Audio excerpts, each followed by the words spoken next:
TetraCast. Why wait to see if you'll get something you like this Valentine's Day when you can go to BlueNile.com and find something you'll love? Whether you're looking to treat yourself to a little winter sparkle or show a galentine how much you appreciate them, Blue Nile offers a wide selection of high-quality designs, expert guidance, and free 30-day returns for the ultimate peace of mind. You can even design your own jewelry. Right now, save up to 50% at BlueNile.com. That's BlueNile.com. This episode is brought to you by Shopify. Whether you're selling a little or a lot, Shopify helps you do your thing, however you cha-ching. From the launch your online shop stage, all the way to the we just hit 1 million orders stage. No matter what stage you're in, Shopify's there to help you grow. Sign up for a $1 per month trial period at shopify.com/special offer, all lowercase. That's shopify.com/special offer. On this episode of the SNSW Podcast, it's our monthly 2-hour podcast. On this month's show, the Celtics have advanced to the Eastern Conference Finals of the NBA playoffs. We'll break down the matchup between the Celtics and their opponents, the Miami Heat. We'll also discuss how the Celtics got here and recap their 7-game series versus the Toronto Raptors, and what mistakes the C's can learn from to advance to the NBA Finals. We'll also speculate on the destination of one of the league's most talented and most disgruntled superstars. Also, it's Week 1 in the NFL. We'll break down the Week 1 games, including the debuts of Cam Newton on the Patriots and Tom Brady on the Tampa Bay Buccaneers. This is the SNSW Podcast, but it's all relative.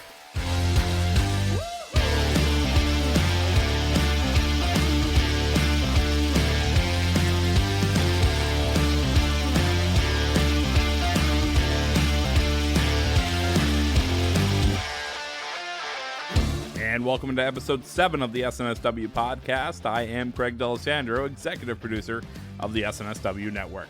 If this is your first time finding us, welcome. We're glad to have you here with us. The SNSW Podcast is a 1-hour weekly, 2-hour monthly podcast recapping the biggest stories in the world of sports with a New England flavor. The show notes and transcript of today's episode can be found in the description box below, as well as our WordPress and Buzzsprout pages. If you're new to the show or you haven't yet, please consider subscribing. It's the easiest way to see when we publish new episodes. We are on iTunes, Spotify, Google, and wherever you generally get your podcasts. Be sure to rate us and leave a review of any of our shows. We always appreciate your feedback. Also be sure to follow us on all of our social media platforms. All of our links will be in the show notes. This is our monthly 2-hour show. We are loaded to the gills. The Celtics have advanced to the Eastern Conference Finals, and it's Week 1 in the NFL. So I won't take up any more time. To lead us into this week's show, here's Joe Malkin. Hey, guys. Hey. What's going on, boys? Hey, happy Football Sunday. Which now we can officially say happy NBA Conference Finals, or at least in the East we can say that, right? So we do have a lot to talk about today. We did a rundown and we met beforehand. No, but let's go around the room. Boys, how we feeling today? First day of the NFL season. I know Dave's buzzing over there. Bobby's getting ready for his Cowboys at 8 p.m. And I know the 4 Patriots fans, myself, Ray, Mike, and Craig are loving what we saw today from the New England Patriots. But Dave, let's start with you. Just real quick, how are you today? Fantastic. I don't know if you guys heard my impassioned plea on the midweek podcast. I'm sure you did. It seems like a lot of people downloaded and subscribed. Thank you. But I was trying to convince everybody that Mitch Trubisky has the heart of a lion and the heart of a champion. And what did we see today? Mitch Trubisky, fourth quarter, 3 touchdowns, gave it to that Matt Patricia Lions team, which our predictions team, unfortunately, has getting a ludicrous amount of wins. But, hey, it was fun. It was a fun thing to do. But, yes, I'm absolutely fired up. Mitch Trubisky's my guy. I'm really glad I hitched my wagon to him. It was the riskiest bet of my sports career, and he's already proven me right. Let's go. I'll tell you what, it was fun to watch, and it's nice to see you excited, like actually excitable. I don't know if we've gotten you this excited yet, but I like that you say heart of a lion, and he beat the Lions today. So, well, Mike's wrong. Yeah, that's how we got it. That's how we got that heart. That's right. Took it from the Lions today. Bobby, your Cowboys play the Rams tonight. How are you feeling today? I'm ready. I couldn't be more ready for an NFL season. Like I said to you guys before the show, this is the first time since high school where the clapper will not be walking out of the tunnel for the Cowboys, and I've never been more amped up for a football team in my entire life. I don't have to see someone clapping on the sideline when we're losing 21-0 anymore. It's amazing. That's another thing we're going to talk about when we get to the NFL. We are going to start with the NBA today, and we'll do that in just a second. But another thing that we want to get to in the NFL is new faces in new places, which is exciting. But Mr. Marcangelo, what's going on in your 49ers jersey over there? Yeah, today is just a wild whirlwind of emotions, man. I think that Patriots win was awesome. It was great to see Cam in a Patriots uniform. It was weird, really weird to see Tom Brady come out in a Bucks uniform. We'll talk about that later. So, I'm so happy football is back, and I did not expect really most of the things that happened today to happen. So I'm jacked up. Yeah, it was definitely a lot of fun. Mr. Rayshawn Buchanan, what's going on over there? How are you in the great city of Boston today? Man, I'm just as hyped, man. You see, I'm rocking the Cam jersey already. So, Superman is in the building. So let's get into the fun stuff. And as always, if you're watching us live, speaking of, I realized listening back to myself, I hate listening to myself, but listening to myself in the AFC prediction game show, I say too much, and I really got to stop doing that. So let's get into the NBA. It's too many verbal pauses. I need to just take the pregnant pauses like I took earlier, Dave. Yeah. The NBA is in a very exciting spot right now. Guys, that Celtics series against the Raptors was, speaking of a whirlwind of emotions, this Game 7 was a whirlwind of emotions. I'm going to be honest with you. I'm not necessarily a bandwagon Celtics fan, but this is the first game I watched from opening tip to final whistle, and of the playoffs at least. And I can't say enough about the product that the NBA is putting out there. However, the referees kept the Raptors in that game, and it's frustrating to watch. No, well, yeah, absolutely, in the whole series, but just Game 7 specifically, how much they kept them in the game, especially in the fourth quarter. And the one point I want to make is how bad the Celtics have been in the third quarter, but they managed to get a lead going into halftime and kept that lead, even if it was just 1 point. They kept that through the entire 12 minutes of the third quarter, and they didn't run away with it in the fourth, but they were the better team, and it was frustrating. So what are your guys' thoughts? Let's start with Ray. Yeah, so you know how fired up I was this whole series, guys. We talked about it. Stop talking to us. So much I had to just kind of watch it on my own and just go through my own emotions. But I guess from a podcast perspective, I guess it was great that it went 7. The fan in me is pissed that it went 7 games because it really should have went 5. You can't keep making some of the mistakes that we made and think that you're going to continue to keep advancing in the playoffs. Now, it showed in the first 2 games that we were the better team. We handled them in Game 1. Game 2, I believe Toronto was up 12 at the end of 3, and then we mounted a comeback. So that right there showed me, okay, great. We won in a blowout. We lost. We also won in a tight game. This should be a very short series. Then it goes to Game 3. They put in Taco Fall to be the guy that guards the inbound when they maybe should have an extra defender that was smaller to kind of cover the corner.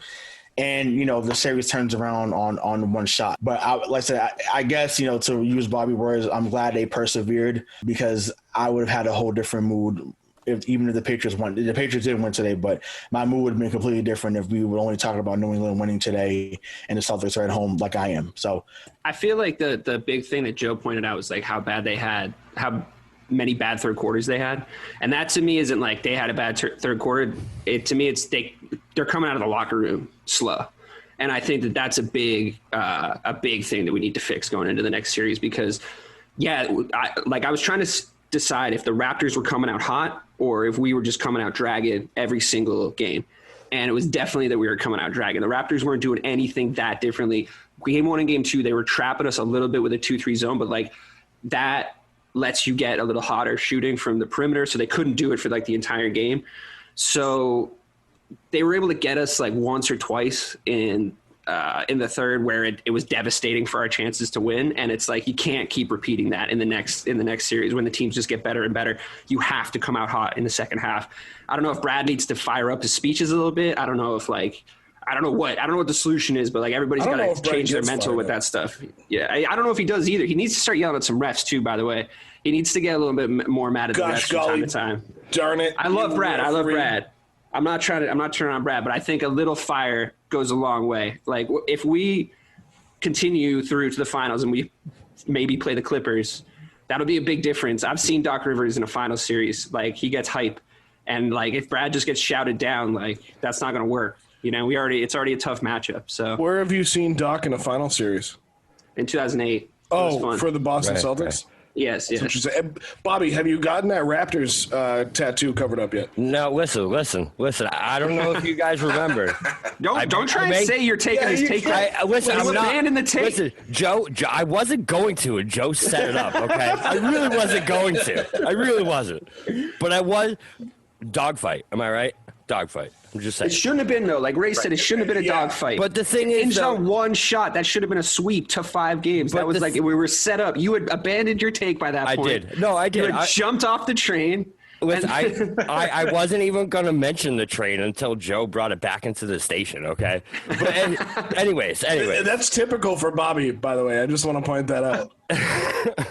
The biggest takeaway from this series for me, though, is really that perseverance of the Celtics. They showed the number one thing to win a championship when it comes to a long playoff run is adversity. If your team is not tested, if you're not brought to that limit, then you don't know who you really are, because that's when you find out if you have that championship DNA. Marcus Smart, championship DNA. Jayson Tatum, championship DNA. Jaylen Brown, championship DNA. And this is something that we now know for a fact that they have. If we had 1 and 4, be like, all right, cool, we're rolling. Awesome. What if we get tested against the Heat? We wouldn't have known how it would turn out. Now we know these guys have what it takes when it comes down to it. The Any Given Sunday speech right there. I'm ready to run through a wall for like Bobby now. He's right. Remember when Philly said it for years? Trust the process. Like that was Philly. I mean, that's everybody uses that, but Philly was the most recent. How'd that work out for him? Right, exactly. But so here we are in Boston. Brad signs a new 5-year deal during the lockdown, right? Or just as they came out of it. He signs a new 5-year deal.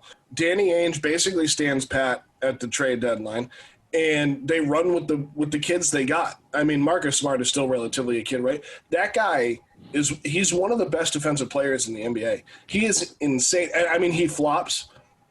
He does do it. I watched it firsthand. And Ray's like, I'm looking at Ray I'm like, Ray. That's a fact. I'm okay with it. But it is okay. It's who he is. It's who he is. He did it on a charge the other night. And I was talking to a friend, and he goes, "Well, did you see how he took that and he flopped?" I said, he didn't flop. He sold it.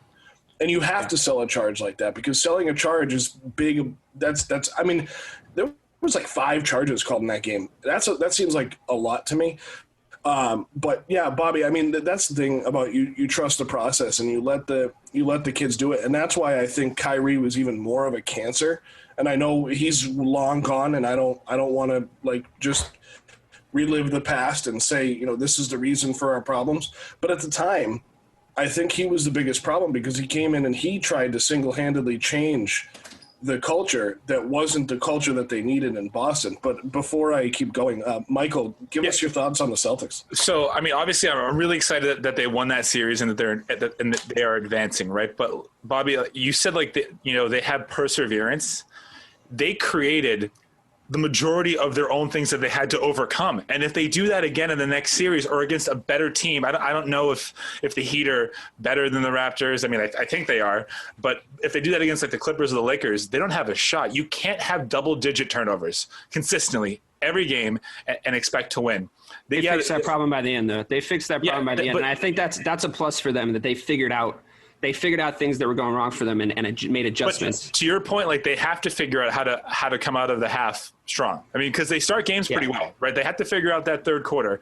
And I mean, he's just making me eat my words. Marcus Smart, man, was just the best in that series. They're down 12, and he hits 5 straight threes to get the lead back.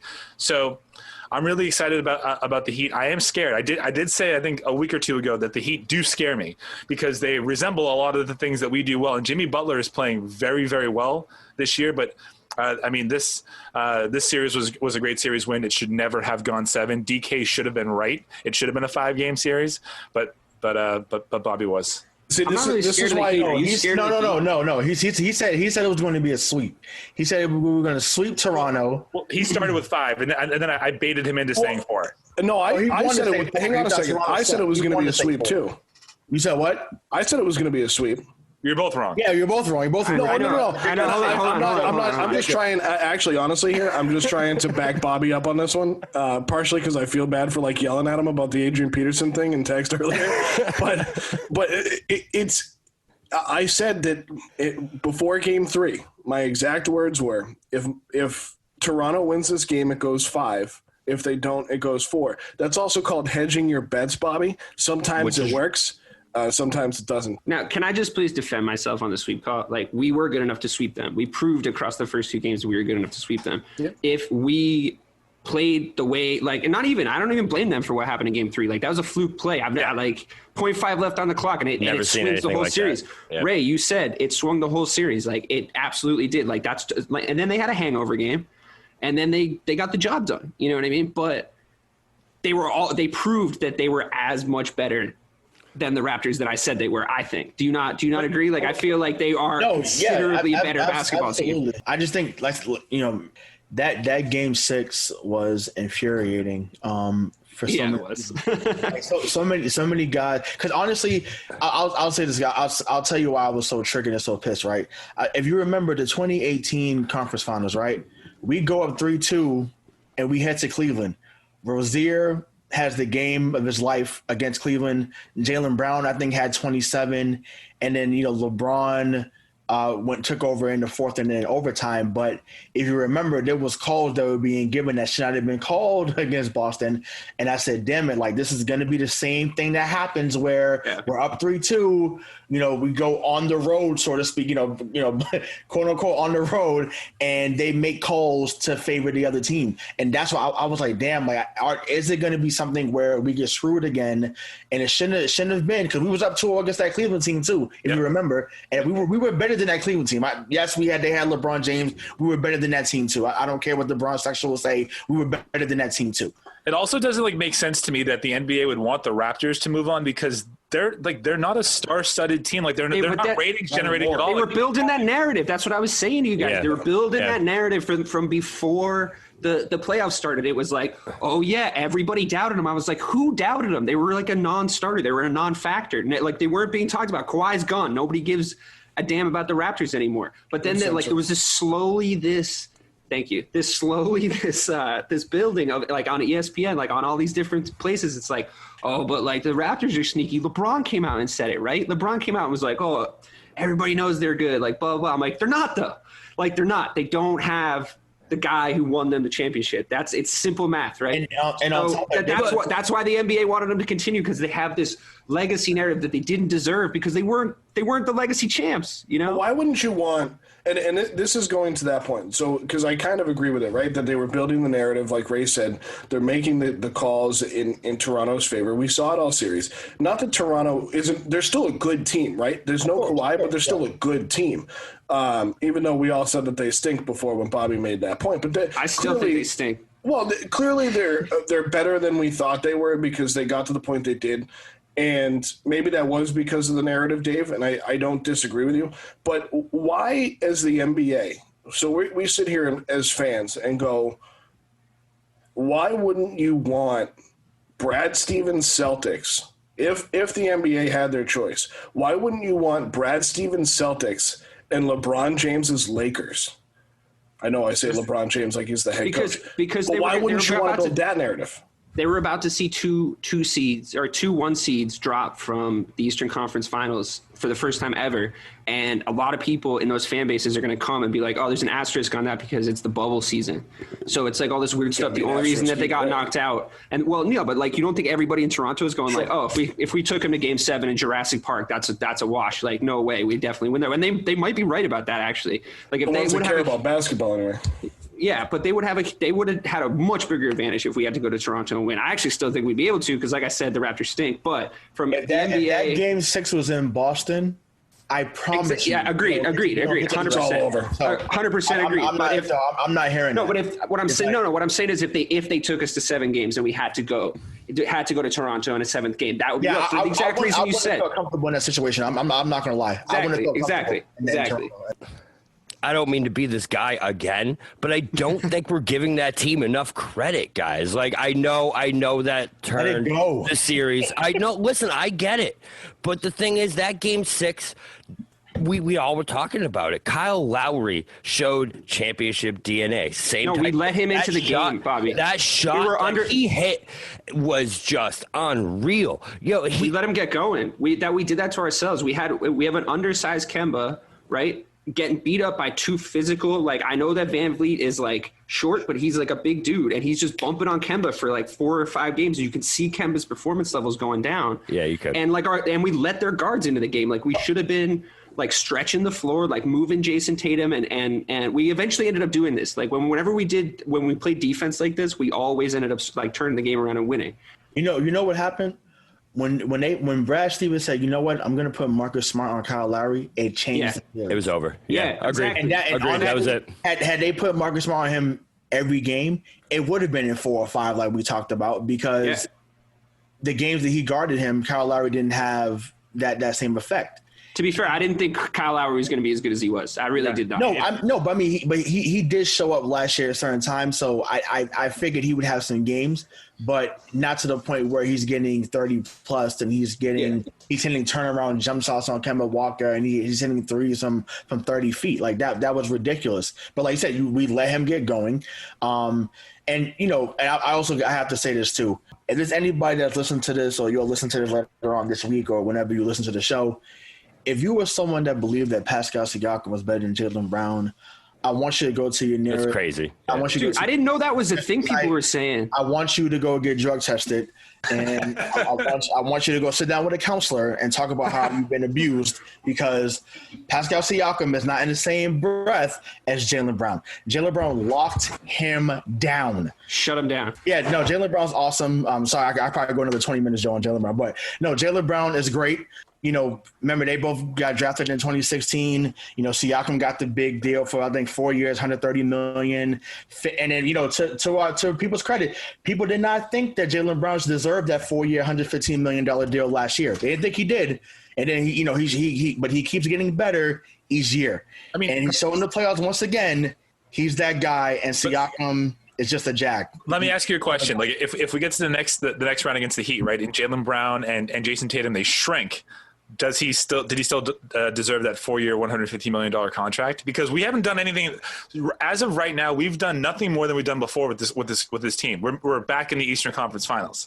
They just need to take the next step and get to the actual finals. I disagree, though. No, I disagree. I agree with that. Go ahead, buddy. I don't, just because the way that we just got here, okay? This team hasn't been tested like they just were. They were brought to the absolute brink. They looked like they were crumbling, and they had the strength to get back up for that Game 7 after 3 heartbreaking losses in a row. And we're able to come back and win that Game 7. Reminds me of that Hawks series. It's like that Hawks series in 08. That's exactly. It's like the pressure on the Celtics. It's a moment, man. You never felt the moment to win that series, though. Yeah, same thing with this, though. I never thought that the Celtics weren't going to win the series, right. But in 08, the pressure was on them because they let it go to a Game 7. Same exact thing that happened, like, just now. It's like everybody was like, it's 4 or 5. Everybody was going into that series calling it 4 or 5, but on both sides, like Boston, Atlanta fans didn't even think they were going to win that series. We were the best team in the regular season. So, it's the exact same thing. Like, that adversity, that was what brought them together as a unit. And in 2008, I hope but we're already kind of a unit now. I mean, like, this whole thing that Bobby loves to talk about, Kemba firing up the guys beforehand. You see him like walking around, like, patting everybody's chest. Let me see that heart. Let me see what you got. I want to add to that. that would have been awful. And I would have got on because I think I said it in the group chat. I said, check your own heart right now. Because you're tapping other guys saying, where's your heart? It wasn't a heart issue with Kemba. I'm telling you, he was getting bumped up by those guards. Like, it's not going to cut it. I'm sorry. That's tough, man. He's so undersized in that series. It was a matchup issue. I'm with DK on that because I think it showed more heart that he never let that get into his head and never really let it. I know he didn't have a shot, but he really was banged up by the end of that series. You could see he also hit big shots at the end of the free throws that he hit. He never let that affect him. He never let that affect his leadership. Like DK was saying, this man is a warrior, and I would follow him into battle. And Tatum and Brown and Smart, they're all on that same level, and you could see that level of play from them. This is the guy they wanted Kyrie to be. This is who they wanted him to be. Hang on, Bobby. You should write TV shows, Dave, whatever you can do out there in LA. You should write TV shows for TNT because you know drama. That's right. This is an interesting way I want to look at this because a couple of points based on everything that was just said. This Celtics team always been great, right? As a franchise, they're kind of the NBA's Yankees, just to give a comparison. They've just always been good. Whether it's Bill Russell or you have, Red Auerbach or the big three in 2008, Larry Bird, they've always been good. Right now is a weird time for the Celtics, and it kind of has been for the last 7 years. There was a big shift in this franchise and in this team where Doc Rivers leaves, that team is disbanded. You had the old guys that were ready to win now, and they did that once, but they did it, right? Then you bring in a college coach who's never coached at this level, but a college coach who at Butler was notorious for having 4-year student athletes, something that isn't normally a thing in college. And let me finish this thought, and you'll see where I'm going with this, because I think you're all going to like this. You bring in Brad Stevens, who's used to bringing 4-year guys through. You didn't have a lot of guys that were drafted after year one because they're a mid-major. NBA teams weren't looking at Butler to draft guys out of. But he always recruited well, and he always brought the right guys in to get the job done over a 4-year period. And he went to 2 straight Final Fours at Butler. Now he's been there 7 years. He's been able to draft, put his team together. Again, second time I'm going to mention it tonight. I think Kyrie was a bad signing. I think they never should have brought him in. But I think it also made them stronger at the end, like a bad relationship. Now you're looking at a team that I don't think gets enough respect, even though they've only done the same thing every year. Like Mike said, they've just gone to the Eastern Conference Finals. They have to get over that hump. But that's where I've realized during this series that Brad Stevens is perfect for this organization, and this organization is perfect for him because he's able to, under the guise of how good the Celtics organization has been through history, to draft and develop and keep guys here for a long period of time and give guys 7-digit contracts over a long period of time, $115 million. But it's for a long period of time. You're going to have time to develop that. So did he deserve it because they've just done the same thing, Mike? Maybe not. I think you guys can see where I'm formulating this thought. Basically, Brad's college experience is translating into the NBA, and I think it's working for him. Yeah, and just like college, he's just gotten to the Final Four. So now he needs to get to the actual finals. But now he has time to do it because he can keep guys longer than 4 years. So he can keep Tatum and Brown around longer as long as they want to be here, right? Because we know some athletes just want to leave town after a while. But if he can keep the band together, he can get over I don't want to worry about keeping the band together yet. I think we want to worry about winning now. Let's get this band in there. Well, yeah, but you got to keep the band together, and you got to pay the band in order to get to that point where you're rocking TD Garden rather than the Hooters across the street that closed 7 years ago. I think Go ahead, Bobby. I think the biggest takeaway from what you just said, Joe, is Kyrie, to me, that whole thing did make this team stronger, did make Tatum stronger, made Brown stronger, because they know how dysfunctional a team can really get, and they know how much better it is when that team is firing on all cylinders together and is all on the same page. So I agree with you there that absolutely, I think Kyrie made this team Kyrie leaving and Kemba coming in It couldn't have worked out better for those three to go to the Eastern Conference Finals, have that Kyrie experience, see how bad that can really go. And now they're back again as those guys with another guy who's an absolute warrior. So I'm with you. Money-wise, it was ROI even, like we didn't take any hits from having Kyrie on the team. So it's like, it can only be positive, right? It's like you're not worried about cap hits. Like it's fine. But Kemba is a Brad style guy, right? Like going back to me, in my mind, the thought of you're bringing a college coach to the NBA and it's actually translating. Kemba is a Butler style player. If Kemba was a little bit more of a mid-major player, he would have ended up at Butler. I think it's a great fit. Yeah. So this is the thing. I want to make it more simple. You guys tell me if you agree or disagree with this. We're now in the playoffs there's no Giannis. There's no Kawhi. There's no LeBron. You have to get to the finals this year. You have to. Yeah, you have to. Like there's no excuse. You have to get to. That's a good way to sum up my. I don't actually know where we go from here if we don't get into the finals. But you got to remember, because now Brooklyn comes back next year with Kyrie and KD. Say what you want. That's a hell of a duo. You can say what you want about him being a head case. That's going to be a great duo. Plus Nash is their head coach now. Yeah, but he's coach. Which makes a big difference. Let's see how it translates. Yeah. Right. Giannis is going to be there for next year. Maybe.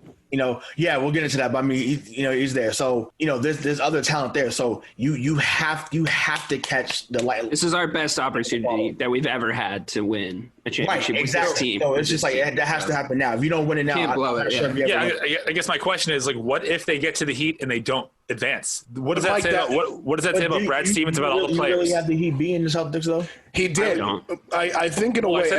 They scared me the most. I don't want to speak for Mike. I don't want to say that he said that they. No, that's why I'm asking him, because I'm just they scare him, but I'm like scare and actually think they're going to win is two different things. Yeah, but the Raptors didn't really scare me, and Dave mentioned it earlier. I don't know if they scared Dave, but Dave kind of said that earlier, that he never felt like that series was out of reach. I got scared a couple times. Well, you got scared a couple times, but was it about the actual team or about the series? I was mad at the Celtics more than I was I know me and Rayshawn were always talking about be positive, and he was like, don't tell me to be positive. But I was with him on the sense that they were doing a lot of that to themselves. You know what I mean? Yeah. Like they were shooting themselves in the foot, and it didn't I didn't see anything from the Raptors that I didn't already know, except for I thought Siakam was better than he actually was, and I didn't think Kyle Lowry was going to have a series like that. But as far as the Heat goes, I mean, we got bodies we can throw at Jimmy Butler is the thing. Yeah, but they're fast. What I mean? And they are fast. Yeah, so are we.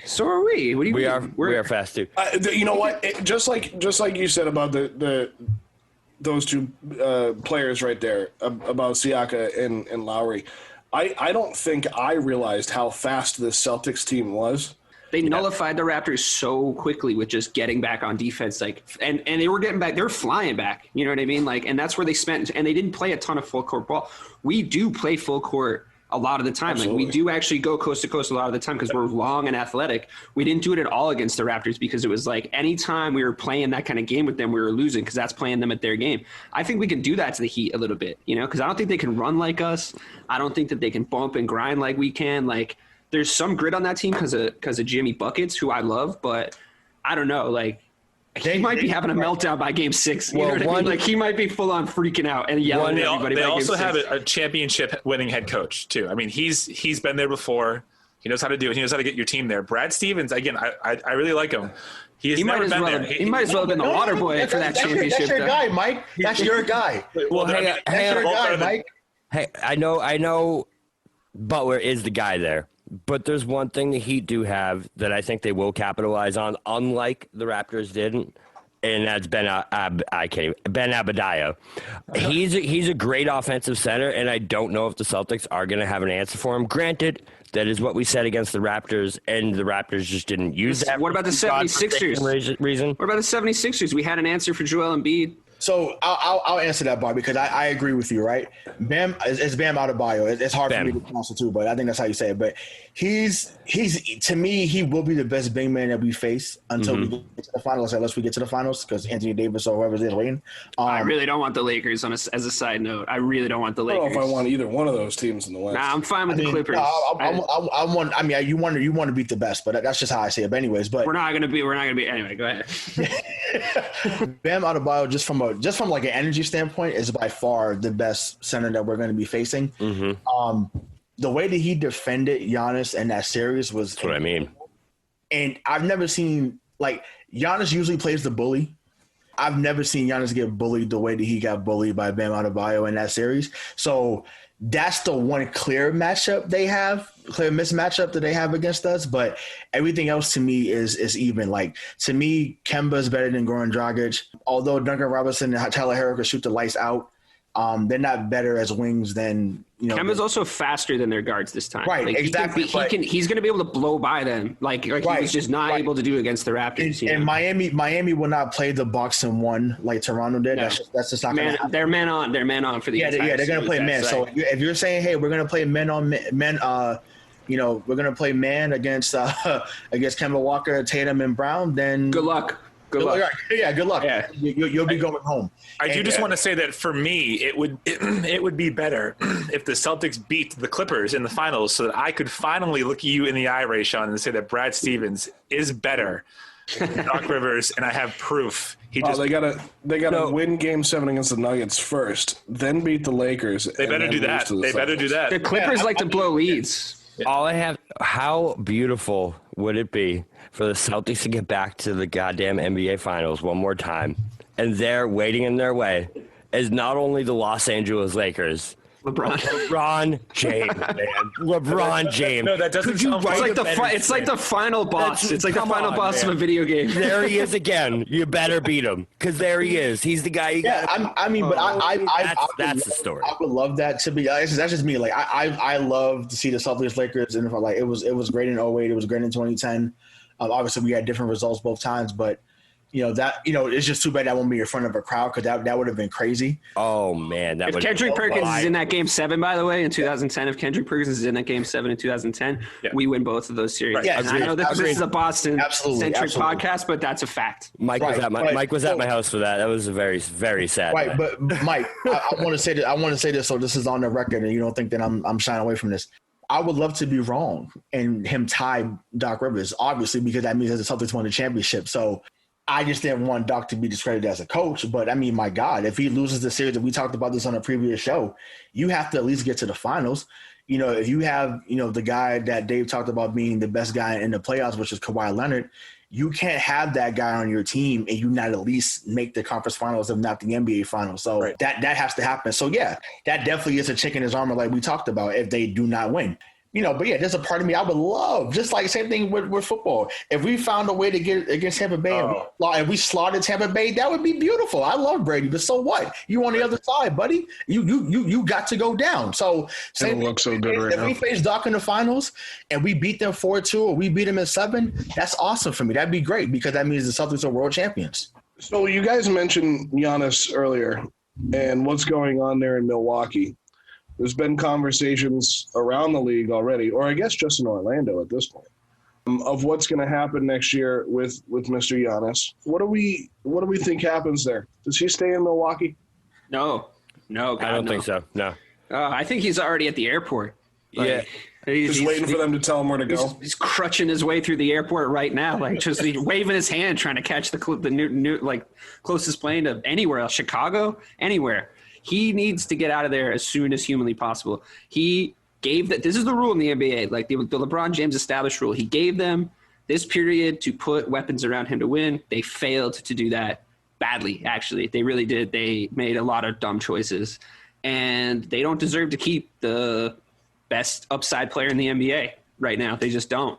He needs to go to a bigger market, and he needs to go win himself some rings right now.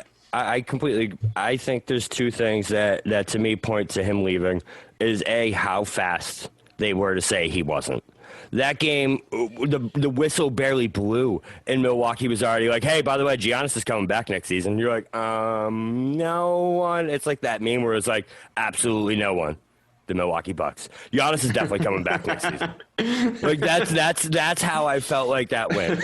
Where would your ideal situation be? Like honestly, like just give me your top two teams, Bobby. So there's two trades I think that Milwaukee, in my opinion, their best deal and the one that makes the most sense to me. The first is the Miami Heat, our next first-round opponent, just because of the track record of Pat Riley loving to give up everything that he has to go get a superstar to pair with Jimmy Butler, right? Right now in Miami, you have Tyler Herro, you have Bam Adebayo, and then you have a couple draft picks that you get up to go get Giannis. I think that would be a match made in heaven. I think Pat Riley would love that, and I think it would be right back to that not 4, not 5. You know Riley loves that stuff. Like, he loves it. The other one, the most interesting one to me, the Golden State Warriors. You smile like that would put them back over the top again. Well, it would. Giannis absolutely would. Oh my God, that team. I'm not. No. Wait, hang on. You take my tone, Ray. If you jump through this screen, we're gonna have it, and we're gonna go. Listen. Hang on. You take my tone. I gotta settle Ray down here because he just jumped out of his chair. You act like my tone was me saying that it wouldn't. My tone wasn't that it. No, it might. Yeah, that's what it sounded like, Mike. But I don't mean it wouldn't. I'm trying to say your face, the expression you just made, it was like you were covering the Raptors logo that you put on your ass cheek, and you were going to get a Golden State Warriors logo tattooed on your other butt cheek. But then, Bobby. I see what you're saying, but Bobby, call me. I'm the man. I'm the man in Miami. Call me up with that trade offer. Call me up. Bring. Click. Hello. I take that in 2 seconds. I'm going. That's it. Before you even say like Giannis, I'd be like, yep. Yeah, whatever you want. Oh, do you want my car? Honestly, my wife. Whatever. Like, you take that deal every single time. But that's not even a bad trade for either side. Right. Well, it's a bad trade for Milwaukee, but Milwaukee's going to have to make a bad trade. But that's what I mean. They're going to have to make a bad trade because Giannis is just going to do that like NBA power move thing where he's going to go like, I'm definitely not playing here next year, so figure it out. Am I wrong when I say there was a rumor about Dallas jumping in on this conversation? I did see that too, but I think the other intriguing one to me is Philadelphia. Ben Simmons and maybe a Matthias Thybulle for Giannis. Wait, you want Giannis and Embiid on the same team? Don't they play the same position? Embiid technically plays small forward the way he plays center. So you have Giannis and you want Giannis and shitty Giannis on the same team. trade Embiid and keep Simmons in that scenario. All right, yeah, 100%. I like Dallas. I like Dallas or Miami. I like those two spots for him. Miami works in my head. It does. It makes sense because it's the Pat Riley factor to me is the biggest thing that he loves to go get him some superstars. So. But I'm not so sure they're willing to, and I get it if you have to part with Tyler Herro or some other guys to do that, but because I feel like they're going to be a part of that core, I don't see Pat Riley parting with Adebayo or Herro to get Giannis. Like, it wouldn't make sense to be. That's going to depend on what they look like in the series coming up, though, don't you think? Agreed. Like, right, if the Celtics come in and make them look second rate, which is very possible. Yeah, that's true. And then you're like, oh shit, their value just went down because they can't beat like basically probably next year's third best team on paper in the East. So you have to start shopping them, and it is kind of a match made in heaven. I think if we smash the Heat, it's a really rosy trade for both teams, honestly. 100%. Considering the context. But I'll add on to what Bobby said about the Warriors, right? So, Golden State has the number 2 pick in the next year's draft. So that's it, yeah. I feel like if you do Wiggins. That's crazy. Yeah, Wiggins, Eric Pascal, Andrew Wiggins, Marquise Chris. Forget someone else on the team I'm forgetting about. But toss Draymond in there. Maybe Draymond, but probably not. It may not have to take him, but actually, if you want, maybe put Draymond in it, maybe. But and then the number 2 pick and maybe some cash to Milwaukee for that. I think that's the deal that happens. And then Milwaukee drafts the guy out of Memphis. His name is James Wiseman, who's an absolute beast. Like he would. Wiseman is good. Yeah, he would be a stud. Or if Minnesota didn't draft Anthony Edwards, who should be the number 1 pick. So you're hearing that here first from out of Georgia. He should be the number 1 pick, but if not, then Wiseman could fall to that, and then maybe that guy goes to Milwaukee. But I want to ask this because remember, KD got killed for this a couple of years ago. So if Giannis went to Milwaukee, I mean, it's not the same thing because he would be getting traded. It's not the same thing. I know, but it's just like it's to me, it's not up to him. People was talking about him going to even a free agent. And that I'm just like, and some go, oh no, it's fine. So it's fine for Giannis to go to a team that he just previously. I guess the argument can be made that he's forcing them to trade him to a place. But he can't force them to trade him to. No, I'm saying, I'm saying like if he just signed without trading, if he said I'm going over there. I think I've seen the numbers. He could sign like a 4-year deal for like $170 million. So if we said I'm going there for four years, 170, I'm going to Miami after we just lost to them. What are people saying? What are you guys saying to that? I just think it's a little different because of what KD left. Right. KD left what was already the most up-and-coming team in the NBA. He left. Have you seen what the Celtics have been doing? I know, but at the time, I'm not saying now, not knowing what we know now, but at the time, it was James Harden. Harden was already gone. All right, but it was still KD. That's why your point is what? No. It was what he left is what made that a bigger. They took him to 7. They took the Warriors to 7. They took the Warriors to 7. I get you, but Russell Westbrook couldn't shoot. He couldn't shoot in 2016. He can't shoot now. That's why he left. And the man went and won 2 rings. What are we talking about? That's why he left. That's why he left Oklahoma City. They had Reggie Jackson. They had Serge Ibaka. They had young Steven Adams. They had all the talent there, and they did nothing. People weren't mad. Okay. The only people that were mad about him leaving Oklahoma City were Oklahoma City fans. People were mad that he went to the Golden State Warriors. You're missing one fan base, Dave, and that's the LeBron fans, because they were mad that he went to Golden State because they knew that man wasn't getting no more rings once he went to Golden State. We were all mad for that reason. When he went to Golden State, the NBA was a cheat code. It was the stupidest thing that he could have done for the sake of the NBA. He ruined everything for everyone because it was a guarantee that the Golden State Warriors were going to win the championship that year. You got to get the job done. That's why. Got to get the job done. That's why people were mad, because it was like he didn't. No. It's not all that matters. Well, what matters is it is. That's why he left. He wanted to get his ring. You can just keep saying it is, but that doesn't make it true. Let me make my point. The point is, he's on the Golden State Warriors and he wins, and he still gets clapped for not being the dude on a team. He's never been the dude on a team, and it bothers him. That's why he's got like 6 burner accounts arguing with random ass fans on the internet. It bothers him. What people were mad about was the fact that he went to a cheat code team. He put himself on the best team when he sat down to play 2K, and nobody wants to do that. Build something. He was trying to build something, and he went to the enemy. He crossed enemy lines. That's what people were mad about. But isn't it the same thing? But he went and he won his ring on Steph Curry's team. Well, hang on. It's not the same thing. He went. He's Kevin Durant. He should be Kevin Durant. A Kevin Durant team has not won a finals. That was a Steph Curry team. That's why. Dave. It's soft shit. It's soft in the head. That's why. I'm playing the middle, and I don't mean it's the same thing. I mean it's the same thing as Giannis right now. Didn't you just say, Dave, that they had time to put a team around him? Exactly. And they didn't. But my point is, that Oklahoma City Thunder team took the Warriors to 7 and could have done it. Like, they could have done it. They could have beat that Warriors team. Like, they were right there with them. But they. So what you're saying is, hang on. The Warriors blew a 3-1 lead against the Cavs in the finals. Should we blow that team up? But they didn't. So he left and jumped ship to the team that beat him. So you're saying that if Giannis goes to Miami, it's the same thing as even if it's by trade. No, because Giannis is less annoying outside of this situation. But doesn't that play in? Hang on, doesn't that play into it? Can't we talk about the player? Like if LeBron James wasn't as vocal and as much of a face as he is, wouldn't we have had less of a problem of him jumping ship to Miami and then jumping ship again back to Cleveland? Ray agrees with me on this. It's how he did it. It was because he made an ass of himself with that. But KD did it the same to me. It was KD the same made thing. An ass out of himself. It's the exact same thing. But at the end of the day, he went to the better company. He went to the better franchise. Yes, and got his. Thank you.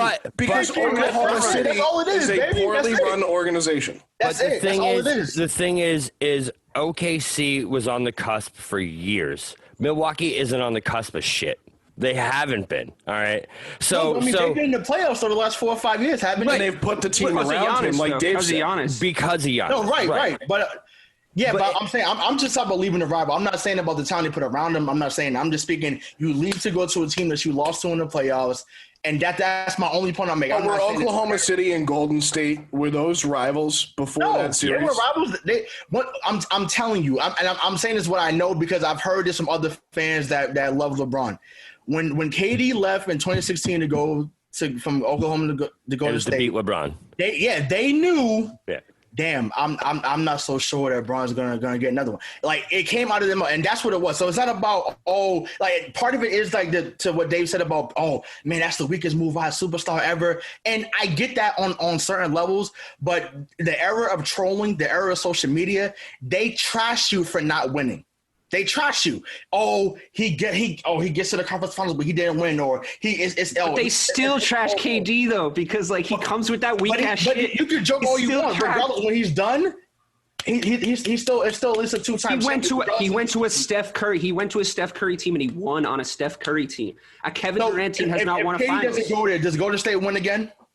Yes. Yes. Probably. I don't think they do. I don't. Did you see that finals? They smashed the Cavs that year, dude. Yes. That was bad. No, but I don't think they do. Without could remember Kyrie and Love were hurt in 2015, right? And they took them 6 games with Matthew Dellavedova as the second best player. Love and Kyrie come back the next year, right?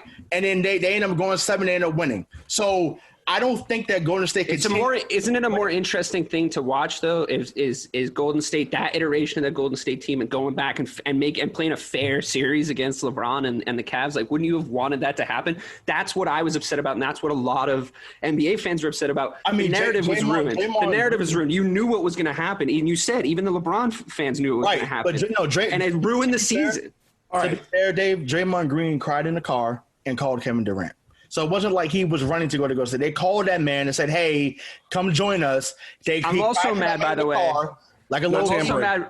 I'm also mad, by the way, because I was 100% sure he was coming to the Celtics. Yes, me too. I was trying to say. Okay, now we're getting somewhere. That makes sense. That was bad too. I went to sleep. Lay down on the couch, Dave. Lay down on the couch, Dave, and let's see where your anger really comes from. Hang on. All right, man. Hang on. I'm going to switch gears. We're going to do a hypothetical here. That was great. That was amazing. There's no way. It's the NBA, right? We all know that it's the Players League. Okay. Giannis is going to have a choice of where he is traded to. Whether they tell you he does or not, he's going to have a choice. What is his motivation, and where does he go? Well, his motivation is to win, right? Obviously, like, he has to get in there and win a championship in the next 2 to 3 years. Otherwise, we're looking at the murmurings of, you remember LeBron year 5, where it was just like, oh, is he? If he can't get it done, it's like you're looking at a guy like Giannis now. There was a lot of people saying he'd already have a ring by now. You know what I mean? When he came in, because it was like, oh my God, look at his athleticism, look at this, look at that. There was some really good on-paper signings by the Bucks, and people get excited no matter who you put Giannis around. But for an actual situation that I think would work, I really do like the Miami trade for him, because I think that Jimmy Butler will bring out the best of Giannis, because I think they're both competitors. To go to the team that beat you in the previous playoffs. It's okay to go to the team that beat you in the previous playoffs, unless you're Kevin Durant, and I already think you're kind of an asshole. That's wild. That's wild. No, but I have an extra team in there, Joe. I want to throw in there, and this might make Dave upset, but it's okay. I think they're upset. I think that he may look to go to Toronto. That could be an outside team. Mm-hmm. I heard that would make me so upset. I know. That's I've never seen you upset, Dave. Tell us how upset it would make you. Right. No, but I think that I never thought of that. He has a relationship with Masai Ujiri, so I think that, and we've already seen Ujiri pull the trigger on getting a superstar.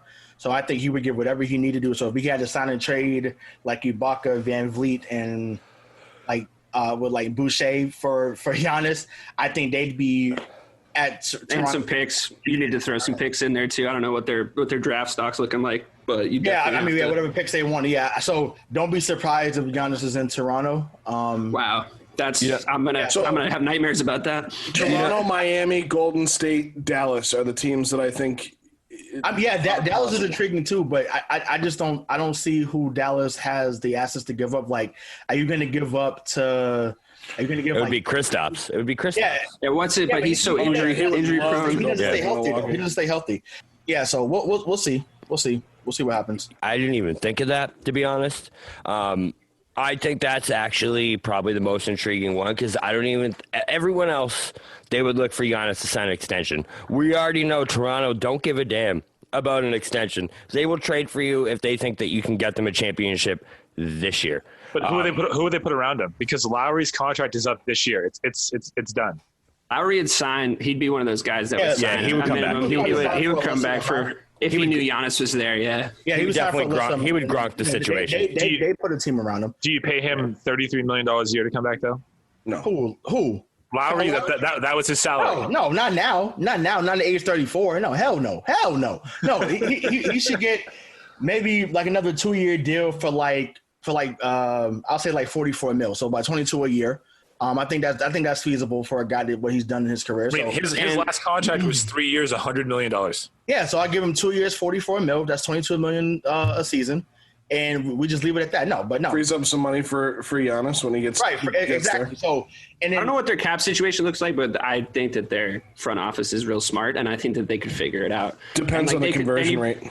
You put a couple 1-year like veteran minimum guys in there around him too, like some gems that you can go find in the offseason that we don't even know are on contract years yet, and then a James Posey, an Eddie House. Sky's the limit. You know, Celtics are the best at that. Like, where a guy will come out of nowhere, you'll be like, oh, he's still in the NBA. Oh, he plays for the Celtics now. Okay, great. Sam Cassell, PJ Brown, downtown PJ Brown, all those guys. And that guy. Who wins the Celtics Heat series? Celtics. Celtics in 6. 5. I like 6. I say 6. Celtics in 7. Can I give one take on that? I don't think this year is a failure if they lose to the Heat in a gut-wrenching 7-game series. I don't think so. It's a failure. No, because I just think that listen, coming into this, I didn't think the Celtics were going to have a chance right now, this good of a chance to go to the finals. I did not see that coming. So to me, I thought they were already one piece away.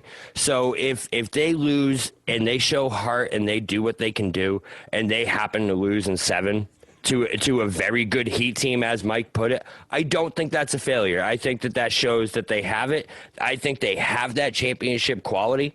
And I don't think that would be a failure. Bobby, how next on TNT? How can you have a championship quality when you haven't won a freaking championship? Like, that doesn't make any sense. Right. In order for them to have all the perseverance and championship qualities that you said they do, they have to get to a championship. Did Oklahoma City have championship qualities? But so if they lose in the championship, then that's okay? What? So if they lose in the championship, so if they show that they're getting incrementally better, like would you rather not go to this to the NBA finals rather than lose? You can't let I think what your guys are trying to say is you can't let the DNA of this particular squad continue to be go to Game 7 of an Eastern Conference Finals, go home.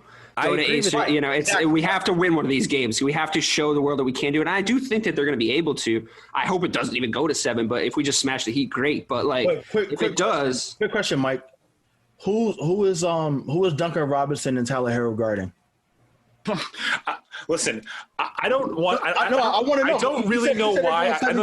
Here's the truth. I don't know why I think the Heat are tough for us. I just have just like a gut feeling that tells me they're going to play us gritty and tough, and they're going to push us to 7. Now, I think we can beat them. I would have much rather played Milwaukee. Hands down, Giannis doesn't scare me because if you just let he also wasn't healthy. But if you just let him beat you, he can't do it alone. They would have had to just focus on everybody else. Jimmy Butler's not alone. You just mentioned two guys, and who are they? No, I was saying defensively. Who are they guarding? Because now those guys can shoot.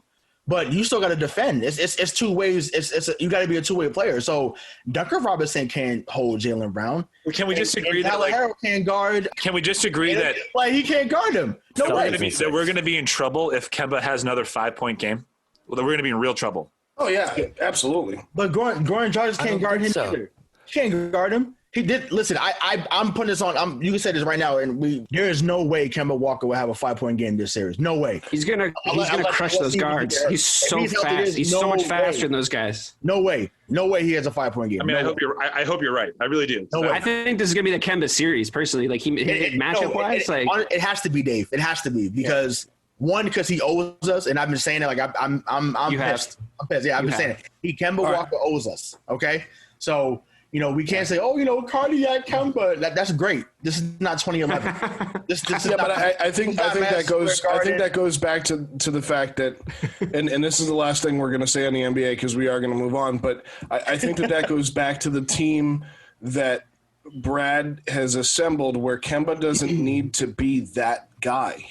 Kemba's not that guy. Just because he's making that guy money, he doesn't need to be that guy because you have Brown, you have Tatum, you have Smart. So I think you're in trouble if Kemba has a 5-point game against this team, but you can afford for Kemba to slip in a game and still win the series. I don't know if that's true, man, because like the thing that started to really hurt us in the Toronto series is that you give up the bad with the good with Kemba. Kemba's undersized, and like defensively, we're a solid team. But if you're going to go at anybody on the floor, as we saw in the Toronto series, it's going to be Kemba Walker. Mm-hmm. You give that up because he produces on the offensive end. He's got an incredible pull-up jump shot, which is like really, really hard to defend. He's got big bucket potential. Like he scores at the right time when he's like playing his best, and he just wasn't doing that against Toronto. Like I agree with Ray. I think he needs to lock in this next series because he didn't perform up to par in that last one. I'm just happy that Dave and Ray are able to agree on something after that last segment. So I'm gonna host the F out of this one, and we're gonna switch gears, even though we're all fired up about the NBA, and we're gonna get excited for the next point. But while we switch to hour 2, don't forget to follow us on Twitter, Instagram, Facebook. Follow us, comment, subscribe wherever you find your podcasts, Spotify, Apple, Google. That's the one I listen to my podcast on. You think I would know that one.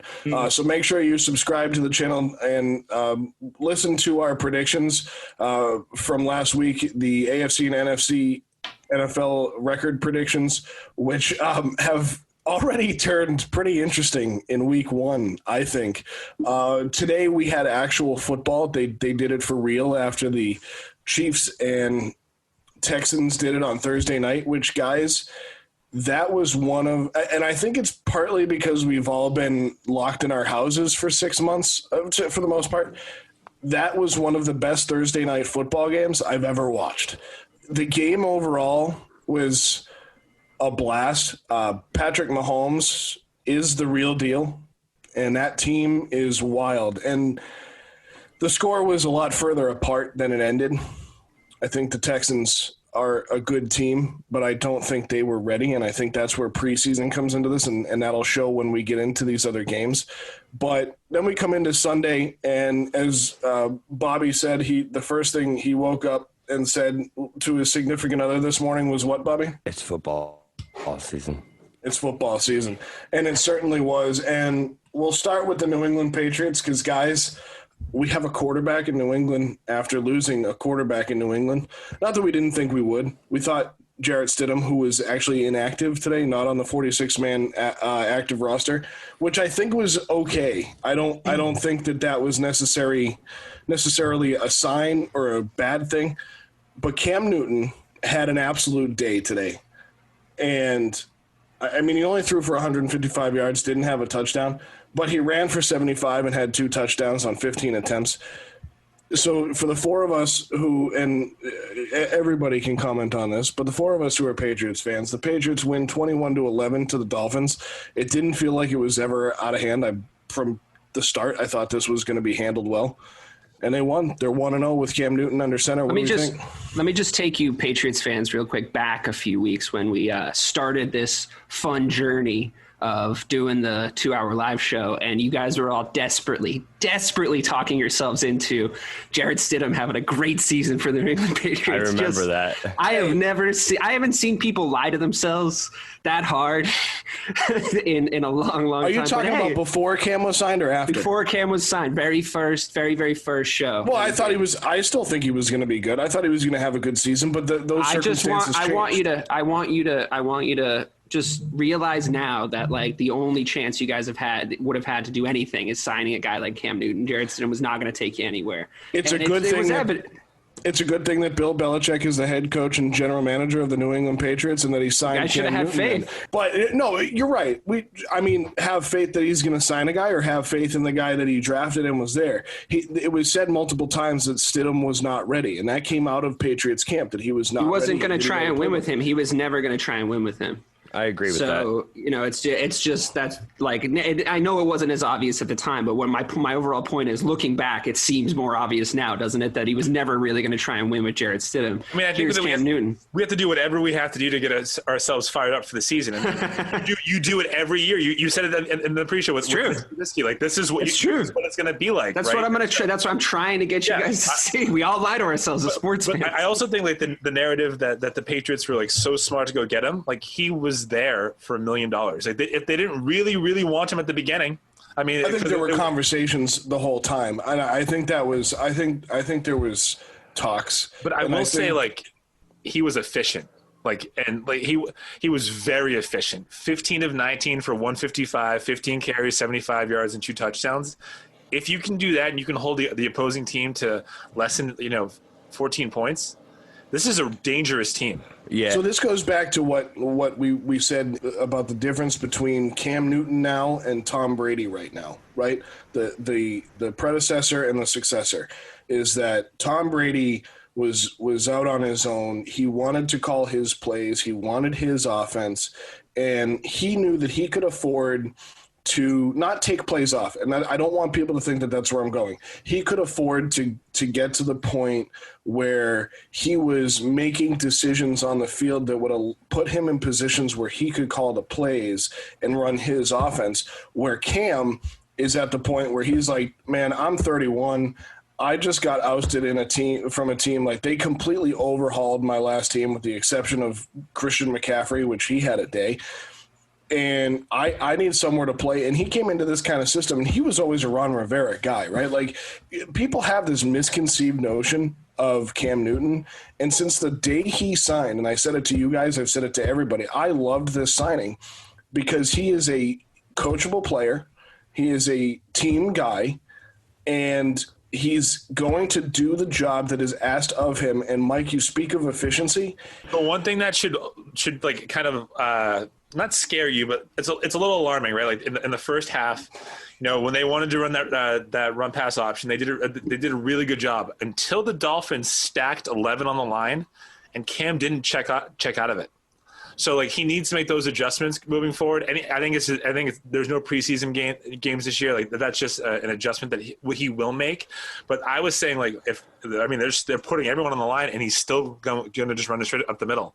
But then the second half they utilize play action more, and the standard play action play he's phenomenal at. Like you just don't know what he's going to do.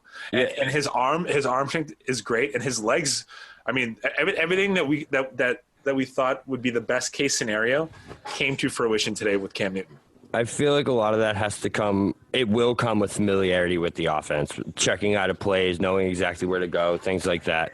He wasn't a big audible and check down guy in Carolina anyway. Like that wasn't his style. He went with what was told of him. And that's where Brady was so good, where Brady would have an offensive plan given to him by McDaniels, and then throughout the game he would know, he would study, he would understand the defense and be able to check to what he believed would work better. And Mike, I agree with you. I think that there was points today where Cam had trouble with that. No preseason isn't going to help that, and I think that Cam has to be more familiar with the system and the defenses, because Cam's a different quarterback. I mean, Brady has to understand the offense to succeed because he's going to get killed, where Cam doesn't necessarily understand the defense, where Cam doesn't necessarily have to understand the opposing defense because he can make the plays with his feet if and when he needs to. He's really, with the run pass option, he's really only reading 2 or 3 players a play, right? Yes. So when you get into a passing style offense, which he will have to do eventually, you said he threw 19 times. They completed 15 of them. Should have completed 17. Thanks, Julian Edelman. Yeah. But he got to a point where he really understood. That second half was fun to watch. Yeah. The whole game was fun to watch. But and like he should have had more passing yards and maybe even a touchdown, because of N'Keal Harry. But I'd be really interested to hear like your take on this, Rayshawn, because like when I was coming into this this game, I'm like, okay, I think a reasonable expectation is the first two games, Cam just can't lose you one. Right, he doesn't necessarily need to be like the person that blows you out and wins the game for you. But I think after only being here for 5 weeks, I think the first 2 weeks is just be comfortable in the offense and don't make too many mistakes. He far exceeded my expectations today because of how efficient he was. Yeah, I mean, same here. I was excited to see how well he played, and I just kept thinking to myself, well, if he's going to keep doing this or play close to this, they could easily win 10, 11, maybe even 12 games at the most, right? If the defense is going to play the way they played too, I was really nervous about the defense. I'm like, man, we lost Chung, we lost Hightower. I forget some other guys that opted out, but the defense was great.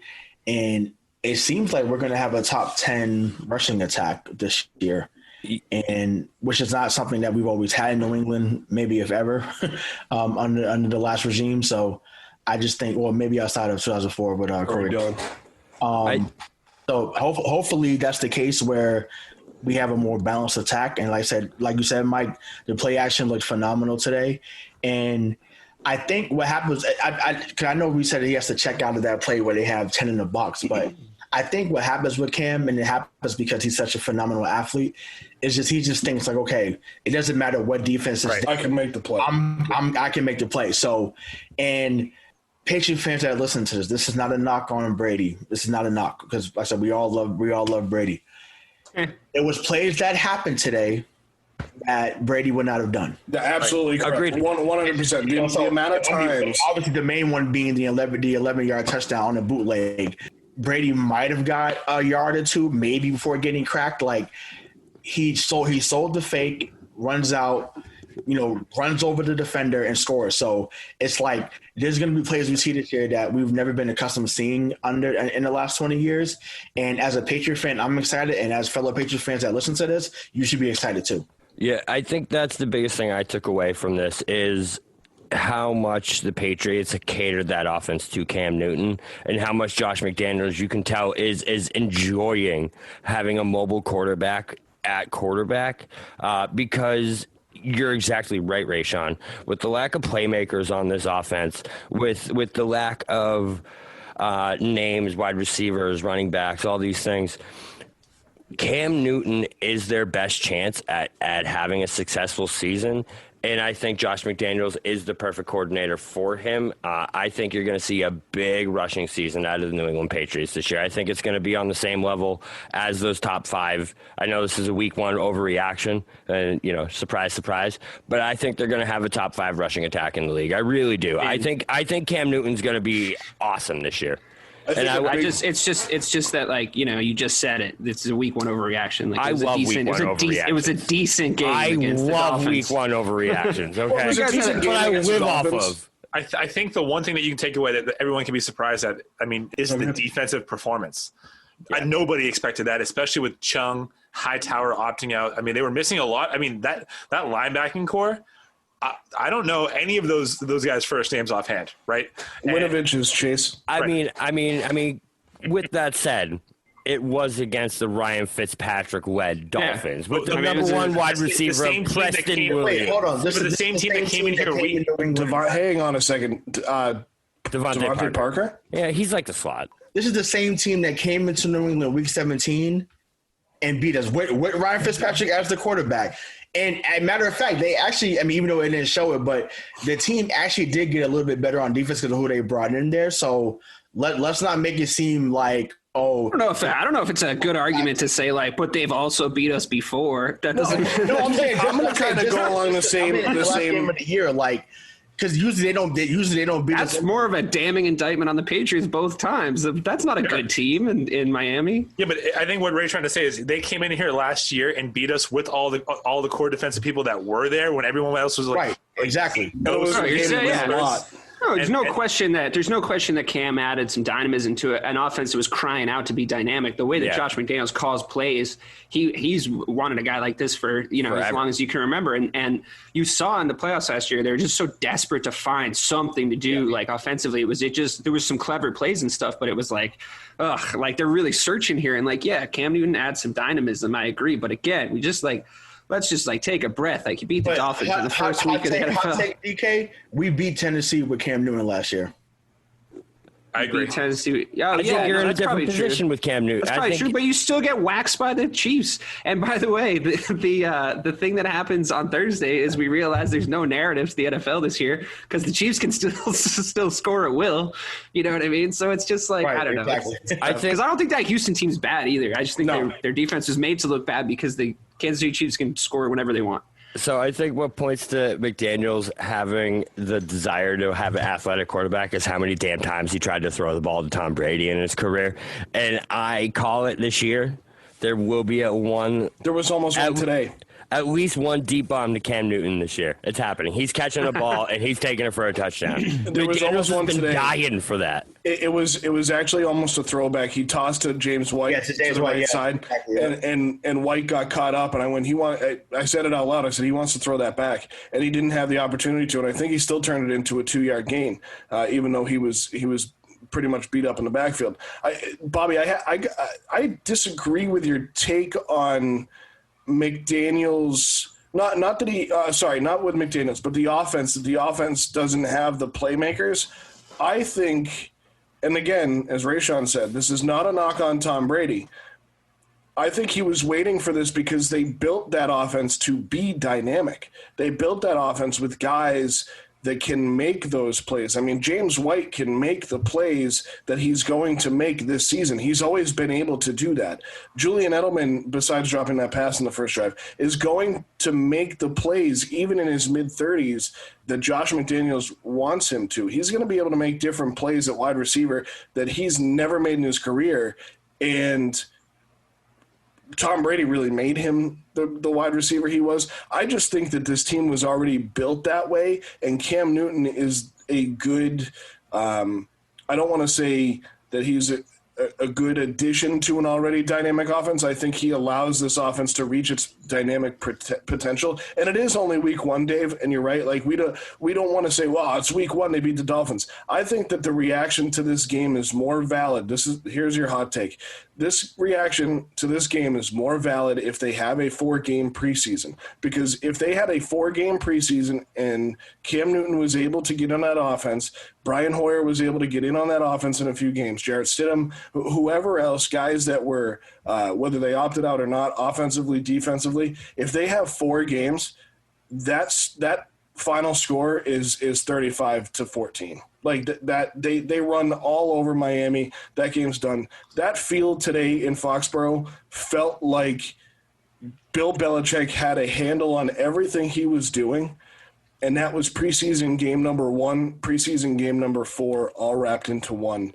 And that's what it meant to him, and he won it. I also think at the end of the day, anyone can just look at that team and say it doesn't matter if you play 16 preseason games, it's still the Dolphins, and until they come up and actually win that division or make the playoffs again and make a run, they're just the Dolphins. But that your division was interesting to watch today, because if the games had been switched over and you guys had to play the Bills today, I would be curious to see how that game would have gone, because Agreed. I think if I'm a New England Patriots fan, which I'm very much not, but if I am, I'm worried divisionally after a performance like this. You can overreact the other way, but like the Bills look set up to beat the Patriots all of a sudden. You know what I mean? Like if you want to talk about a dynamic offense, like Josh Allen was in there, like absolutely doing his thing today. He could be a TD machine this season. Just got to hold on. That's weird, because me and Craig definitely said that on the AFC show. Oh, they picked the Buffalo Bills to win the AFC. We picked the Bills. So which I conceded to. And if you episode 6 of this SNSW podcast, I had already drafted him before that, though. So obviously the origin of the take is mine.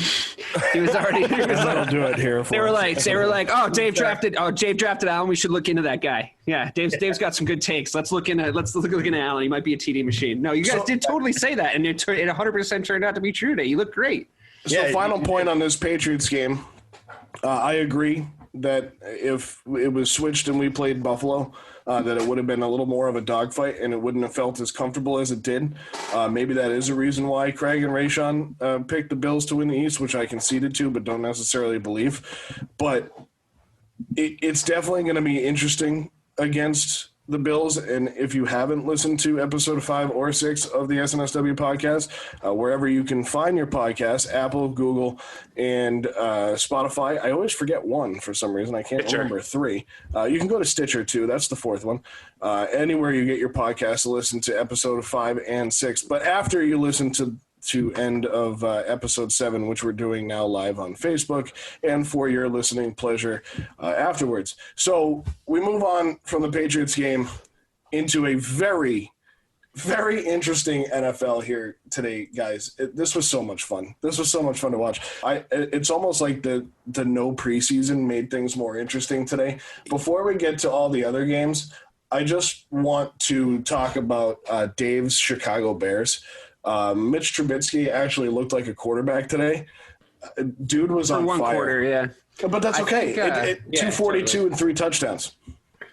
Yeah, I think what I liked about them today is that they had a chance to give up. They totally had a chance to quit when they went down the 3rd score. And Khalil Mack stepped up and started to actually be a vocal leader, which is, it's not – he's a great leader as far – there's 2 kinds of leaders, right? The guys who show and the guys who shout. And I think that Khalil Mack always did stuff with his game that spoke to the defense. But I think today he got him fired back up after that last score, and he came out and the defense came out and they made the biggest play of the game. Really, I mean, if that turnover doesn't happen and we don't give Mitch all that time, with timeouts on the clock to go and do what he does, that's huge. But then to see, like you guys were talking about preseason, right? That.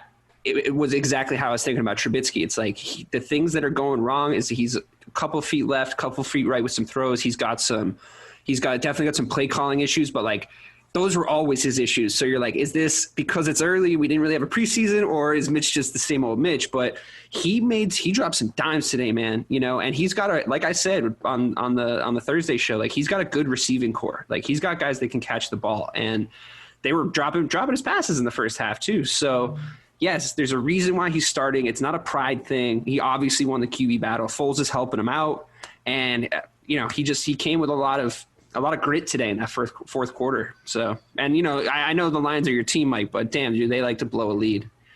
How does Swift not catch that ball? I mean, with rookie mistake. Rookie, yeah, he didn't look it in. He was watching the end zone before he pulled it in. Yeah, he was planning his game-winning celebration before he caught the ball. Just know, had he caught that ball, I know he didn't. You're going to say that. This conversation would be very different about the Bears. I wouldn't be on the show today. Well, I don't know if it would be too different because Mitch Trubisky throws those 3 touchdowns in the fourth quarter. I mean, they're down 23-6 going into the fourth quarter. Well, and Trubisky comes in and throws 3 touchdowns before that play. So there's still a conversation there, but it may not be as happy, and Dave may not be on the show because he is a rookie. You're right though. He made Mitch Trubisky still came in and made the plays. The worst thing that could have happened to the Bears today was that was the narrative, and that's what it was looking like because he was throwing these he wasn't confident in his passes today, and that's the thing. And once he became confident in his passes, he looked like a legit threat, a dynamic threat. He's also elusive as hell too. There's things I've always liked about him as a quarterback, but then he didn't throw any interceptions. That's the thing. He was efficient. He didn't throw any interceptions. He didn't put it any crate because Stafford had that third quarter when he came in. He just was the commentators were like, "Oh, this is what an NFL QB looks like, Matthew Stafford." I'm like, it's still Matthew Stafford. He's gonna stop being able to do this in 8 minutes. But then Mitch came through. He came through. What are you gonna do? I'd rather Mitch get good than Nick Foles come in and do good because Mitch is young and he's could be the franchise guy. You know what I mean? So it's sky's the limit. Well, I think that's the biggest thing when it comes to Mitch is that confidence. When he gets going, he looks good. But when he's bad, he couldn't be worse. And that's when DK was best to do during that first half. It's like Tony Allen. You remember Tony Allen? Right. Trick or treat. That's exactly what it is. And I honestly thought their best chance was pulling Trubisky and putting Foles in. I didn't think they had a chance with Trubisky to come back just because of the type of quarterback he is. But man, did he prove me wrong. That fourth quarter was something else. Touchdown to Graham, touchdown to Miller. It was awesome. That throw to Anthony Miller was insane. Awesome. Yeah, that was a great catch too. That pitch and catch was ridiculous. So that's going to actually, unfortunately, do it for our Chicago Bears talk today. That was a lot of time. Can I just point out here that the Detroit Lions are absolutely the worst coach football team in the NFL? We're on the same team. They have so much talent. There's two different reasons why. A, they blew that lead. Second, there is no other team in the league that I would ever picture seeing their star linebacker headbutt a referee besides the Detroit Lions. Besides, that's the only team that would happen to. That is it. You knew they were going to blow it. You knew they were going to blow it right then. What was that? What was the psychology behind that? I was trying to show him what Montgomery did. But that's the thing is like, what did he... You don't need to show it that way. See that outcome being, what did he really think the ref was going to be like? Oh, you know what? Now that you just put your helmet into my gut, I totally understand what you were talking about. Like, it wasn't a great look. And I understand that was official. That was when I knew we had a chance. I was like, whoa, they really started to shoot themselves in the foot right here. Like we might actually. I didn't want to say anything, but I've never seen that before. I've never seen that in an NFL game. I said it to you guys before the show, and Bobby responded where, I said that there's one of two things that happened here. He was either trying to show the official what the offensive lineman did to him, or he was upset about something and realized how upset he was and stopped himself. And I don't think Jamie Collins is that kind of guy because we've seen him in so many places and in New England for so long. But that was just a bad life decision during that game. And the funny part about it is I think it was Montgomery hit him with his helmet. Montgomery's like the shortest guy on the field. And I think that he lowered his helmet and like he hit him running through. Right. And then they called a penalty, I think, right? And he was like, oh no, like Montgomery lowered his helmet, but he's like short. So then this happened. And then he was trying to show it to him, but it's like, first you let the smallest dude on the field hit you. And like, then you get kicked out of the game. It's more in baseball than it is football. I'll tell you something that's 100% true. Matt Patricia is a bad coach. Bobby's right. If that was Bill Belichick, if that guy was the best player on the defense of the Patriots, he would never see the field again. Even if he wasn't ejected, he wouldn't have seen the field the rest of the day. Matt Patricia's going to play him again next week. That's our division winners. Like, you can't do this. So you have to back it. Listen. No, it's all ours. They win that game today if their head coach isn't Matt Patricia. Agreed. So on to the rest of the league. I just want to point here. I think Steve Mariucci blows that game too. Just to put that in perspective. Okay. Steve Mariucci got the raw end of the deal in Detroit because Matt Millen was his general manager, and Matt Millen is one of the worst general managers that ever generally managed in the NFL. Well, also, Jason Garrett also loses that game because he just claps when they're down 20. I disagree. Like, great job, guys. Great job. Good job. I disagree. I think Jason Garrett pulls that off. You didn't watch Jason Garrett coach for 10 years. I didn't watch him enough. Let's put it that way. Can we talk about Tampa Bay now? Do we want to run through the 1 o'clocks or do we want to go to the Tampa game? Let's go to the Tampa game. So in Tampa Bay right now, the New Orleans Saints lead the Tampa Bay Buccaneers 34-17.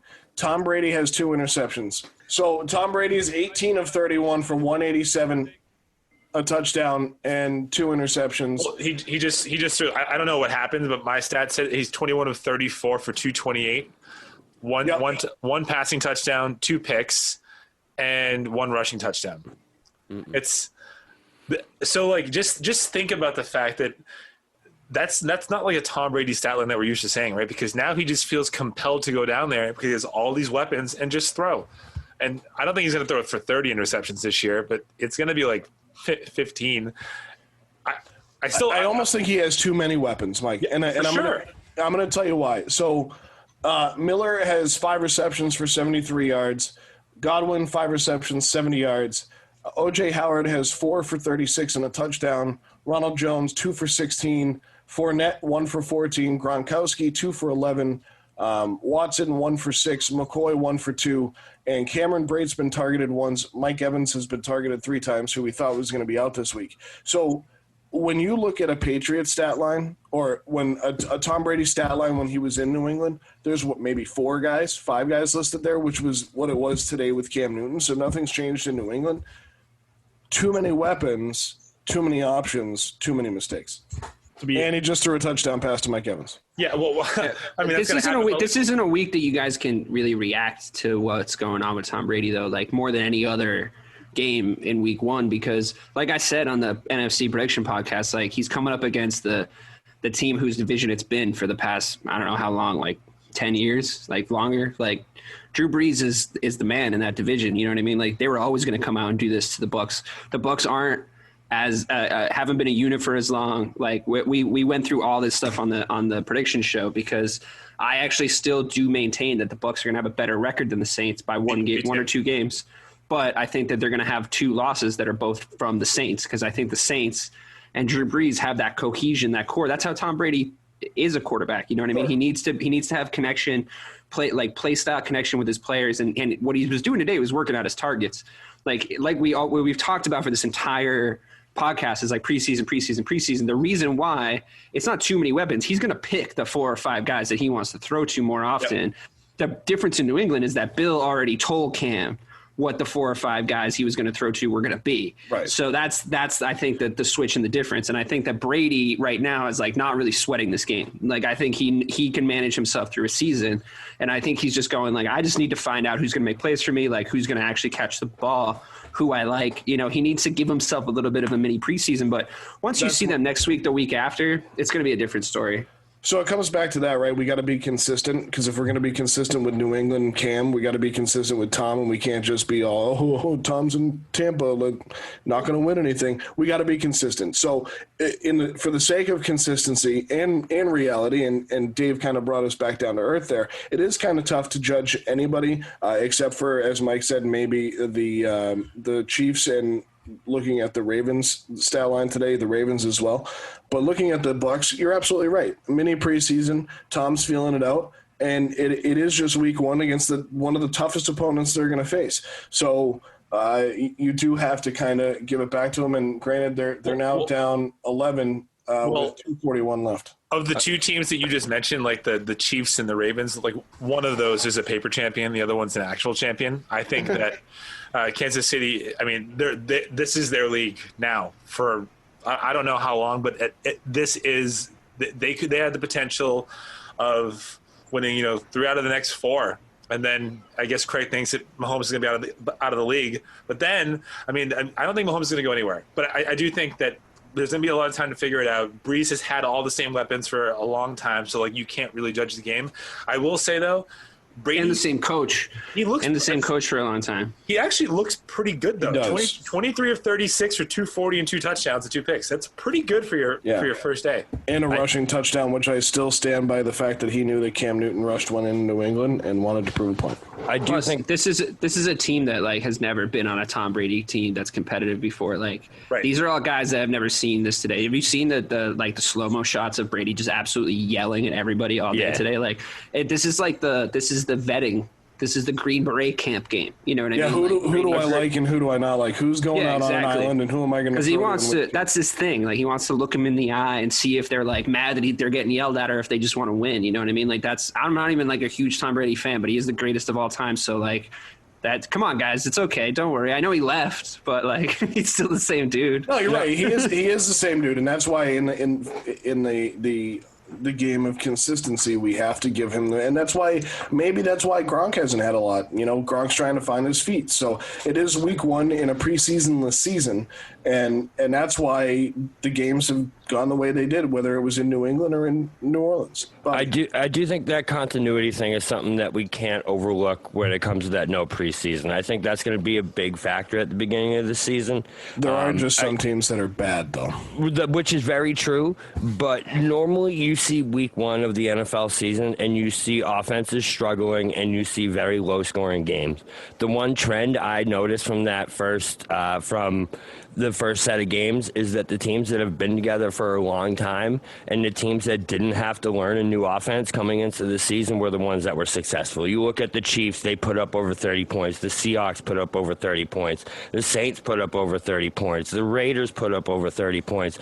The one consistency with every single one of those teams is the fact that they didn't have to learn really anything coming into this season. They had to just get all back on the same page again, which you can do when it's just teams. Not have having that competition of the preseason, I think is going to be a struggle for a lot of teams. The Saints are breaking out the gadget plays, by the way. Taysom Hill just threw a 38-yard pass to Alvin Kamara.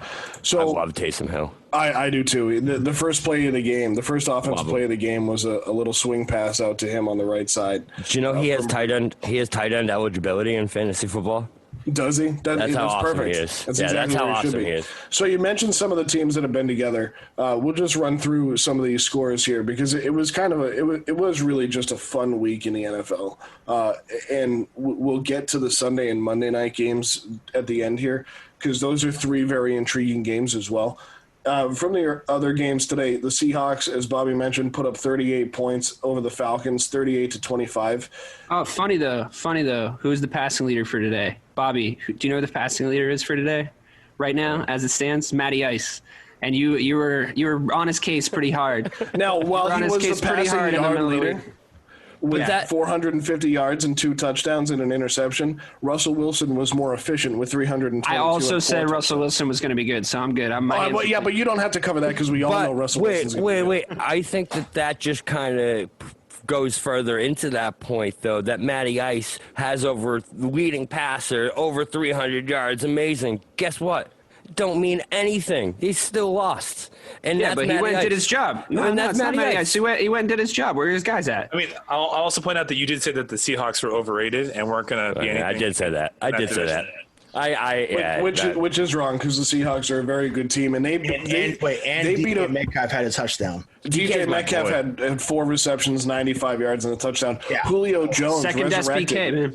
9 receptions for 157, looking like old Julio. Todd Gurley led the rushing attack with 14 attempts, 56 yards, and a touchdown. I don't know. I don't think that Falcons team was as bad as we all thought they were going to be. And I know it's week 1, consistency, right? But I still don't think they're as bad as we think they're going to be. And another team that clearly isn't going to be as bad as we think they're going to be would be Las Vegas Raiders. I don't think I know they only won by 4 against a Panthers team that has Christian McCaffrey. I thought Derek Carr looked really good today. 239 and a touchdown. No. Jacobs is phenomenal. 25 attempts, 93 yards. They're clearly going to give him the ball a lot. I mean, I don't know if you just don't like the Raiders. I'm not a big fan of the Raiders. I think Mark Daniels is a clown. There's two bad teams. There's 2 bad teams playing each other. Yeah, you guys had them at like 8-8, though. I mean, I feel like that's where they're going to finish. That's a respectable record for them. Sure, but I just don't think what, in my mind, I guess it's maybe me calling out Derek Carr as hard as I did during episode 6. Yeah. Is that I don't think he played as bad today as I projected he would play. And again, week 1. But so a couple other games, the Packers beat the Vikings today, 43-34.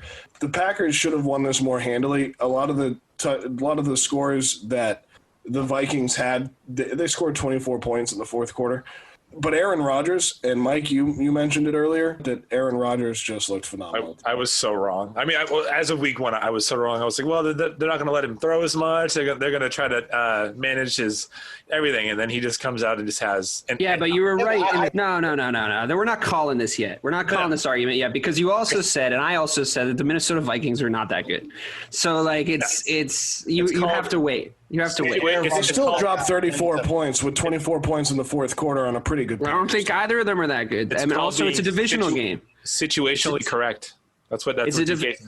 I mean, I know that we're on a show where we're trying to do expert picks and predictions, but we have to just keep saying that no preseason and a divisional game. Like, I think this is the worst possible season to start everybody playing with, like, interdivisionally, because it's like those games are already weird.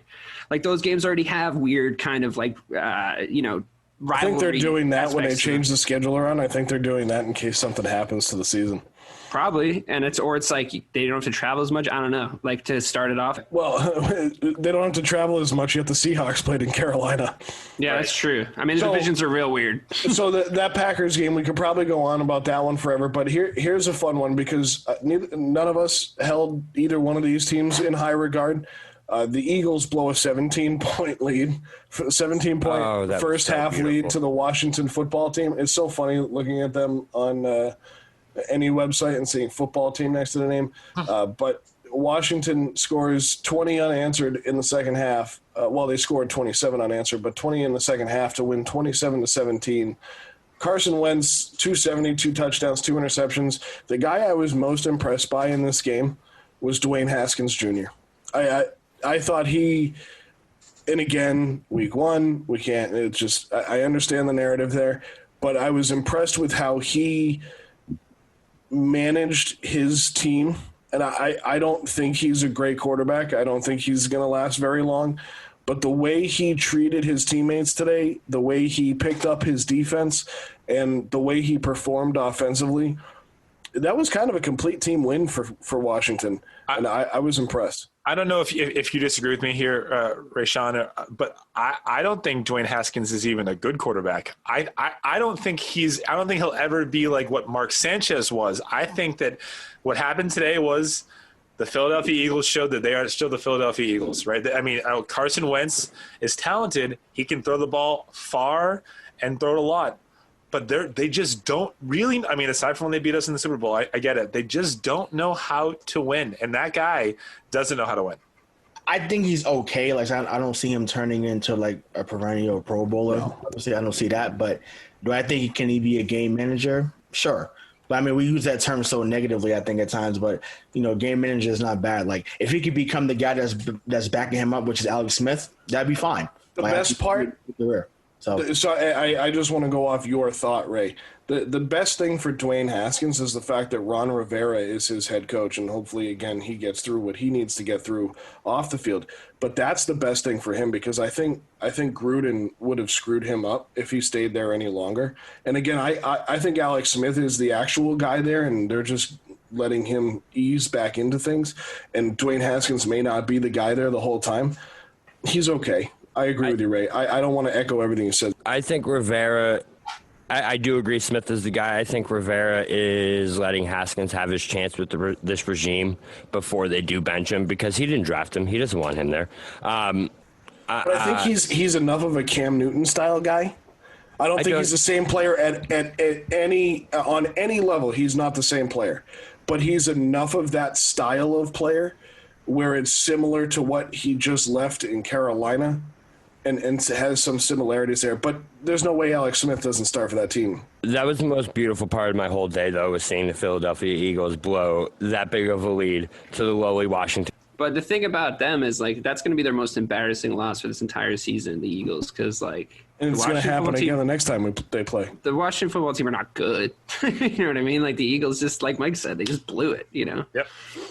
Another team that surprised us all today, the Jacksonville Jaguars. I think they're winning despite their head coach and despite their ownership. And I said that in the prediction show. I don't think they're going to win a lot of games, but today they beat the Indianapolis Colts. They were trailing 17-14 at half, outscored the Colts 13-3 in the second half to win 27-20. Phillip Rivers, tough first day. I think that can go back to no preseason with your receivers, but I think he and T.Y. Hilton got off on the right track. I think that game, though Nyheim Hines had a good game, I think if Marlon Mack doesn't blow out his Achilles, which it looks like he could be done for the season, which is mind-blowing to me and really tough because I really like Marlon Mack. I've liked him since he came into the league, but he gets blown out today, and Nyheim Hines comes in. Gardner Minshew, 173, 3 touchdowns. Dudes, I mean, everybody loves Gardner Minshew, right? I love me some. See that, though? 19 of 20 for 173 yards. Efficiency. I love me some Gardner Minshew, man. That guy, he does have it. I don't know if the Jaguars do. I do think this was a great win for them. But, man, I love me some Gardner Minshew. I have since last year. First of all, best mustache in the NFL. And there's no doubt about that. Absolutely best mustache in the NFL. And you're going to lead a team with James Robinson starting at running back. Your top wide receiver is Keelan Cole and Laviska Shenault, and you're going to beat Phillip Rivers, T.Y. Hilton, and Jonathan Taylor in the Colts. Like that to me is just balls. He's got it, man. Yep. He's got it. And they love him too. Like, he's such a cult hero. I really think that this team, whatever game they win, it's going to be in spite of ownership. It's going to be like the Cleveland Indians in Major League, because the players always want to win, right? But are they tanking for Trevor, or are they tanking to try and get the NFL to allow them to move to London, Mexico City, wherever the heck they want to go? Is that the narrative? So for them to play this kind of game, and that team is kind of, like you said, Bobby, a bunch of misfit toys that probably shouldn't succeed like they did today, but they did. So two of the other 1 o'clock games, one other, because we touched on the Bears and the Lions, but the one of the other 1 o'clock games was the Ravens beating up the Browns 38-6. The Browns score in the first quarter, and that's it. Lamar Jackson, 275, 3 touchdowns. Hollywood Brown, 5 receptions, 101 yards. I don't think the Browns looked awful here today, but they looked awful, and they were playing against, as Mike would say, the paper champions. Good win for the Ravens today. Yeah, I mean, I just think that – I think you're right, Joe. The Browns did not look awful. They just looked outmatched, right? I mean, when you have Lamar Jackson going 20 of 25 for 275 yards and 3 touchdowns, I mean, that – for a guy who has been criticized for not being able to throw, the man threw. It was one of his best throwing performances in his career. Ever. Yeah, and he reminds me of Vic, but better. Lamar Jackson, to me, is, if he can stay healthy, him and Mahomes for at least the next 10 years in the AFC Championship game. 8 out of 10 years, I'll call that. Sure. Because the way these two offenses looked is they did not miss a beat. They came out exactly like they looked last year, and there was no difference between how electric the Chiefs looked and how electric the Ravens looked. Without a doubt. And the Ravens added J.K. Dobbins, which was just I mean, it almost makes Mark Ingram, I don't want to say useless, but irrelevant. And that sucks, because I love him in fantasy football. Ingram comes from a team with Kamara on it. He's used to being the alternate, like, physical running back to a guy that an up and comer. Like, I just don't know. And I know Rayshawn gets really mad when I call them the paper champions. Like, I just don't know. Like, who do you focus on in the rushing attack? Is it Lamar? Is it Mark Ingram? Or is it J.K. Dobbins? You don't need to focus on any one of them. Like, it's so dynamic, you know. Like, right, exactly. the whole thing about, I don't even think, like Bobby was saying earlier about, like, he were reminding you of Vic. I don't think that's a fair comparison. Vic couldn't throw the ball at all. Yeah. Like, Lamar can throw the ball, you know, and he's more athletic, I think, than Vic was. And he can, like, I think he's got a little bit better of a football mind.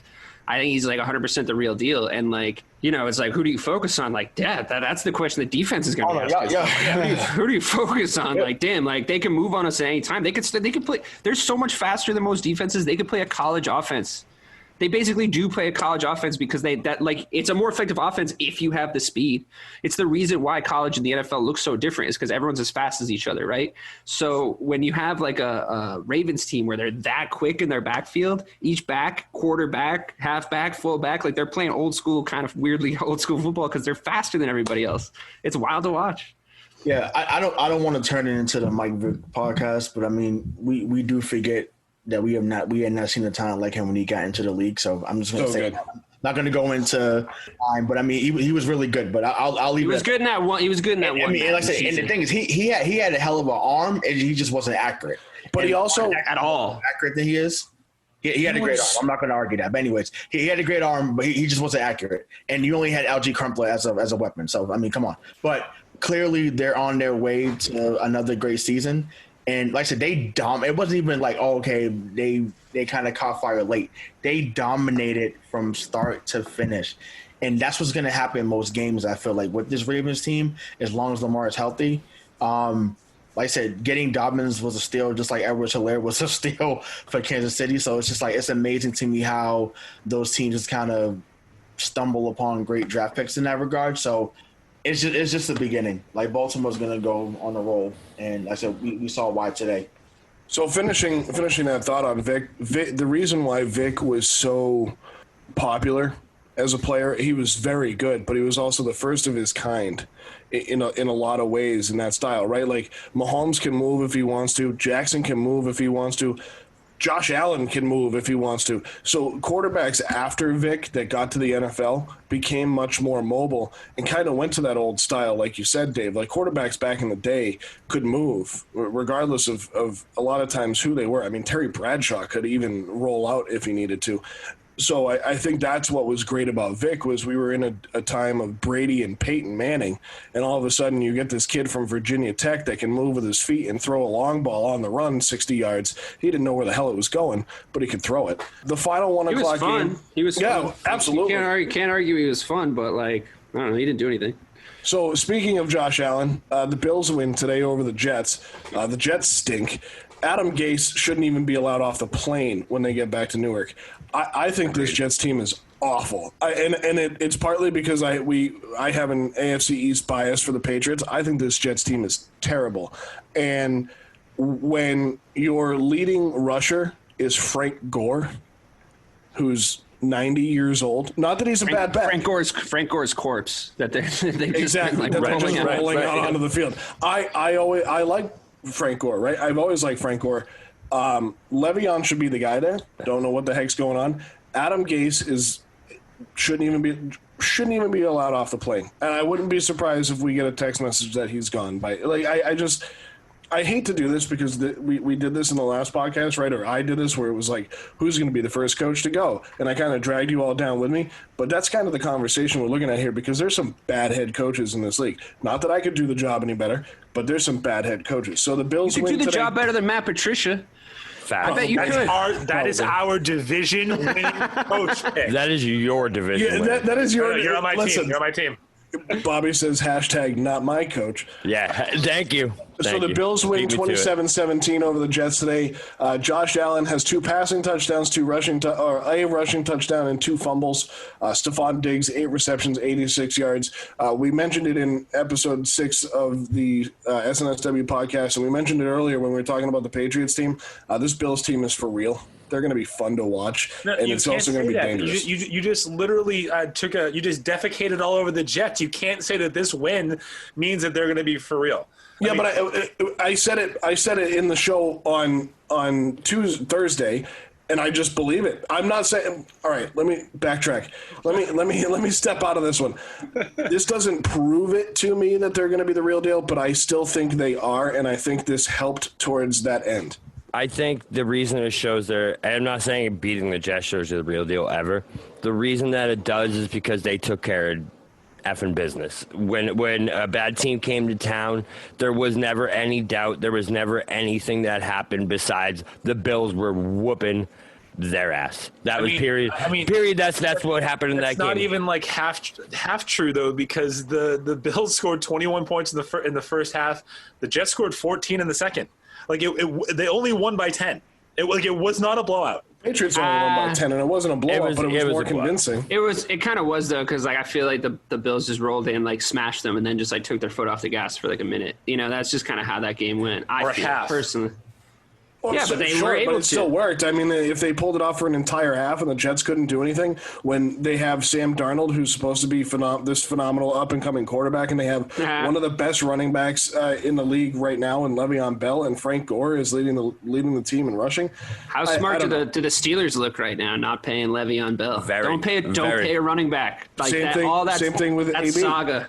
Yeah, I mean that whole thing with those two guys. Yeah, well, yeah, don't pay any of those guys. But honestly, it's like you said, Edwards-Helaire like dropping in the draft, right? Like you can get a guy. Sure. Nobody drafts running backs anymore top 10 like when we were kids. When we were kids, like all the best running backs went in the top 15. Now nobody drafts running backs anymore, so you can go get Edwards-Helaire at what pick was he, like 28, 29?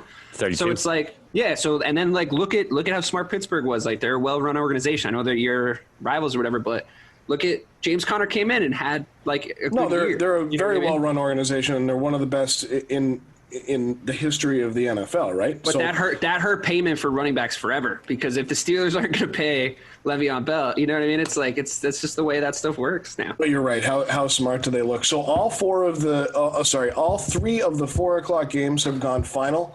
The Chargers pull it out against the Bengals 16-13. The Cardinals beat the 49ers 24-20. The Saints beat the Bucks 34-23. I think, well, the Chargers-Bengals game is irrelevant to our conversations, but the 49ers getting beat by the Cardinals is interesting. So before everyone jumps all over me for the 49ers, just know, if you remember who my sneaky pick of my entire record was, and that's the Arizona Cardinals. Yeah, yes, I told you the 49ers are bad. I don't think that's the case. I don't think that's the case at all. I think the Cardinals are good. I think they're really good, and I think we're going to see a new team at the top of the NFC West. Again, week one overreactions, I love it. But that's the point I'll concede to you, Bobby, is that the Cardinals are better than they are, and the 49ers are just as good as we think, because they still played a good game today, and the guys that we expected to succeed for the 49ers did that. But just like we talked about in the Colts game, if George Kittle doesn't go down late in that game, that probably turns out differently. So, I mean, that game was pretty close. And then the Saints-Buccaneers game, I'm with you guys. I think the Buccaneers are going to be good, but as Dave said, the Saints are probably going to be their Achilles heel. And then we're not going to have any time to get to the late games, but the Monday night games, the Steelers take on the Giants in New York. The Titans take on the Broncos in Denver. I like both of those games. I just think they're going to be fun to watch because football. And Bobby, tonight, your Cowboys take on the Rams. I think it's going to be an interesting game. The Cowboys take it. I agree. I think the Cowboys do take this game. I am a little nervous. Like I said, the trend here week one has been continuity. So I'm a little nervous with the new staff coming in and seeing what results come out onto the field. However, you know me, Mr. Optimism. I'm ready. 34-10 Cowboys. So we're getting towards the end of the show. So we hope you'll all stick around for one of our favorite segments of the live Sunday night sports wraps. It's been a staple on this show for years. Now with the state of the sizzle, I give you DK, David Clark. Thank you, Joe. Appreciate it. Well, boys, another great show coming hot off the heels of a great week in sports. The state of the sizzle is a little burnt out. I'd like to talk today about the experience of watching your team play. When you have a horse in a race, you have an emotional investment in the outcome of a game. This weekend, starting on Friday, I experienced enough emotional roller coasters that I'm starting to think the Six Flags season pass will be more cost-effective than a one-day ticket. It started on Friday with our beloved Boston Celtics playing the real BK Bob Kelly's beloved Toronto Raptors. And I was very confident going into the series, as you guys remember, that we would sweep Toronto. I felt we were a shot 0.5 on the clock away from doing just that, but Game 7s are always nerve-wracking, even when you think you have the superior team. The Celtics left it late and went behind a few times, but they got the job done. I was stressed out from minute one, but the immeasurable relief I felt when we finally advanced to the Eastern Conference Finals was a small kindness. Then Saturday morning came, and I'm emotionally abused again by the tricky Reds of Liverpool. 1-0 turns into 1-1, 2-1 turns into 2-2, then 3-3. Not a lot of time left. First game of the season, newly promoted side. We don't want to drop points here. Okay, Mo Salah penalty. We get it done. 4-3. Again, relief, but relief is not happiness. Sunday, Mitch Trubisky and the Chicago Bears take the field and storm to a lackluster first quarter. Bending and breaking defense, down 3 scores. After an impassioned plea on our podcast this week for people to believe in Mitch Trubisky, he's looking to confirm all doubts until a heroic performance takes them to the W. I went 3 for 3 on my teams this weekend. Why do I feel defeated and deflated? Those games took a lot out of me, man. I wonder and have wondered, which type of win is better? Would you guys rather see the Pats cruise to a 34-0 victory over the Dolphins today? Or would you rather have ridden the inarguably higher highs of a game like today, the Bears played the Lions?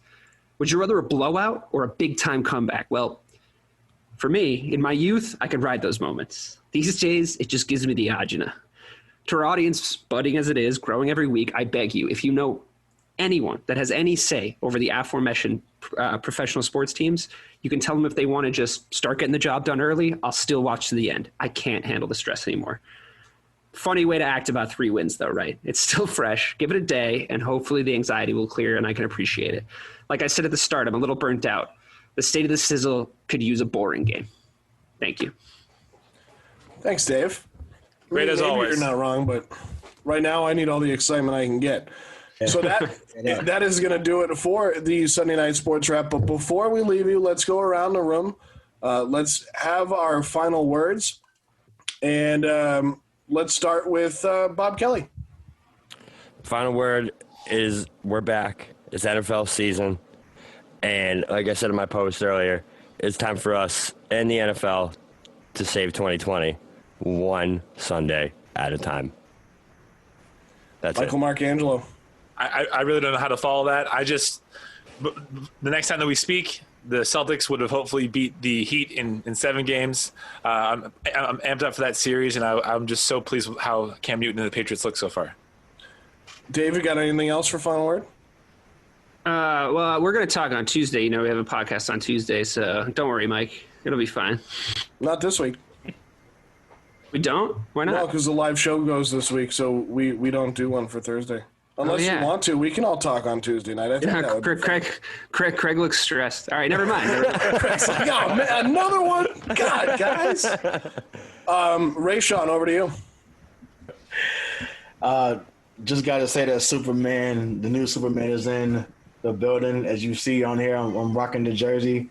Got the Cam Newton threads already, so he was great today. It was good to see him have a great start to the 2020 season.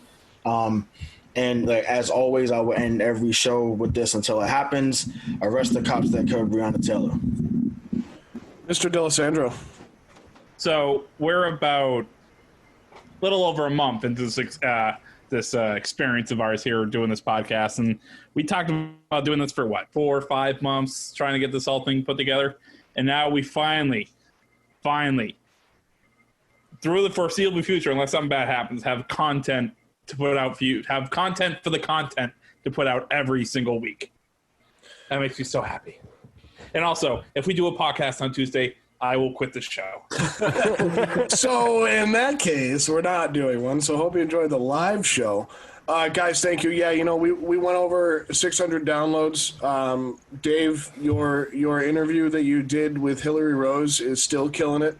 So if you haven't listened to local Boston MMA fighter Hillary Rose's conversation with Dave Clark and Mike Marcangelo, go to the SNSW podcast, give it a download, give it a listen, because it's absolutely it's killer. They knocked it out of the park. Hillary is great. Make sure to follow her on Instagram and just follow her career. She's pretty fun, from the Boston area, very down-to-earth person, great fighter, and we'd love for you guys to hear that conversation.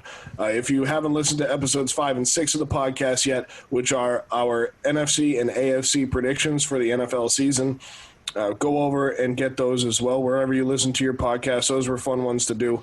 There's so many other podcasts that we've put out there already. The championship rewrap, where we talk about the 2001 New England Patriots, that was so much fun to record with you guys and even listen back to, even though I hate listening to myself. But guys, I'm proud of all of us. You guys are doing a great job, and this is fun, and I love doing this on a Sunday night in the middle of football season because, Bobby, like you said, football is back. And guys, today would have been one of those days where I would have been hustling out of my dad's truck, asking Craig for a ride home at the end of the show 10 years ago.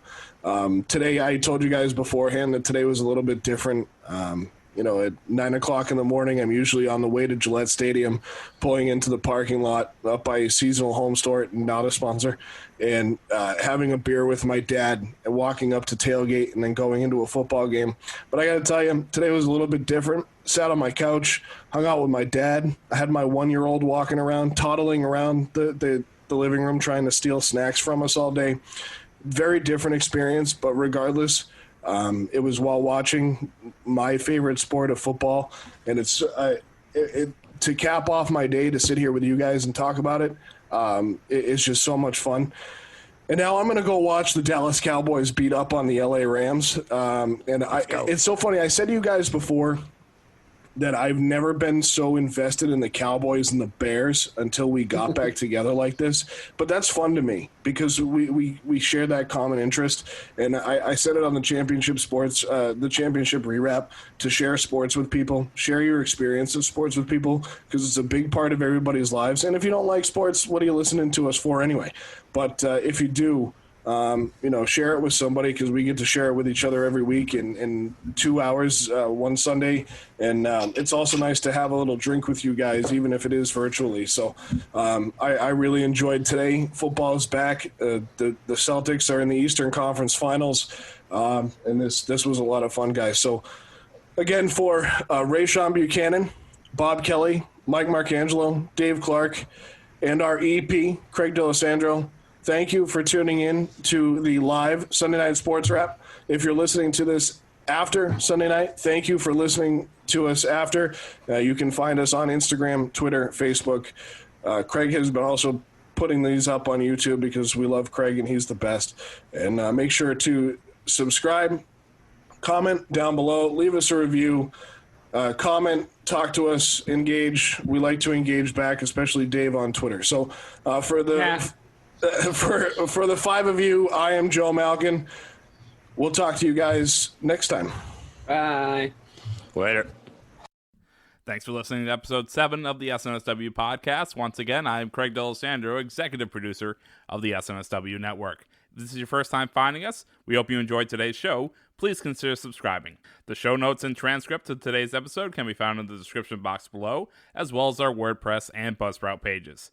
If you're new to the show or you haven't yet, please consider subscribing. It's the easiest way to see when we publish new episodes. We're on iTunes, Spotify, Google, and wherever you generally get your podcasts. Be sure to rate us and leave a review of any of our shows. We always appreciate your feedback. And be sure to follow us on all of our social medias. All of our links will be in the show notes. For Joe Malkin, Rayshawn Buchanan, Dave Clark, Rob Kelly, and Michael Marcangelo, I'm Craig D'Alessandro. We'll talk to you next time.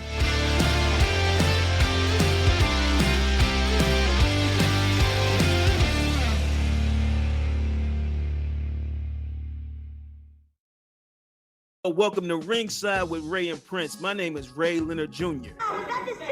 No, that's just my dad. My name is Prince Daniels Jr. Daniels again with a big home touchdown. On this show, we come to humanize athletes, entertainers, business executives. We're going to see what makes them tick. Tuesdays, 10 a.m. Pacific time on Spotify, Apple, Amazon, and wherever you get your podcasts. We'll see you there. Peace and power. Electric acid. Welcome to the Reverie Channel, where entertainment knows no bounds. Live concerts, on-demand music, documentaries, and short films, all in stunning HD. Now on Roku TV, Apple TV, and Amazon Fire. Immerse yourself from home. And on Android and iOS for those on the move. Support creators with crowdfunding donations.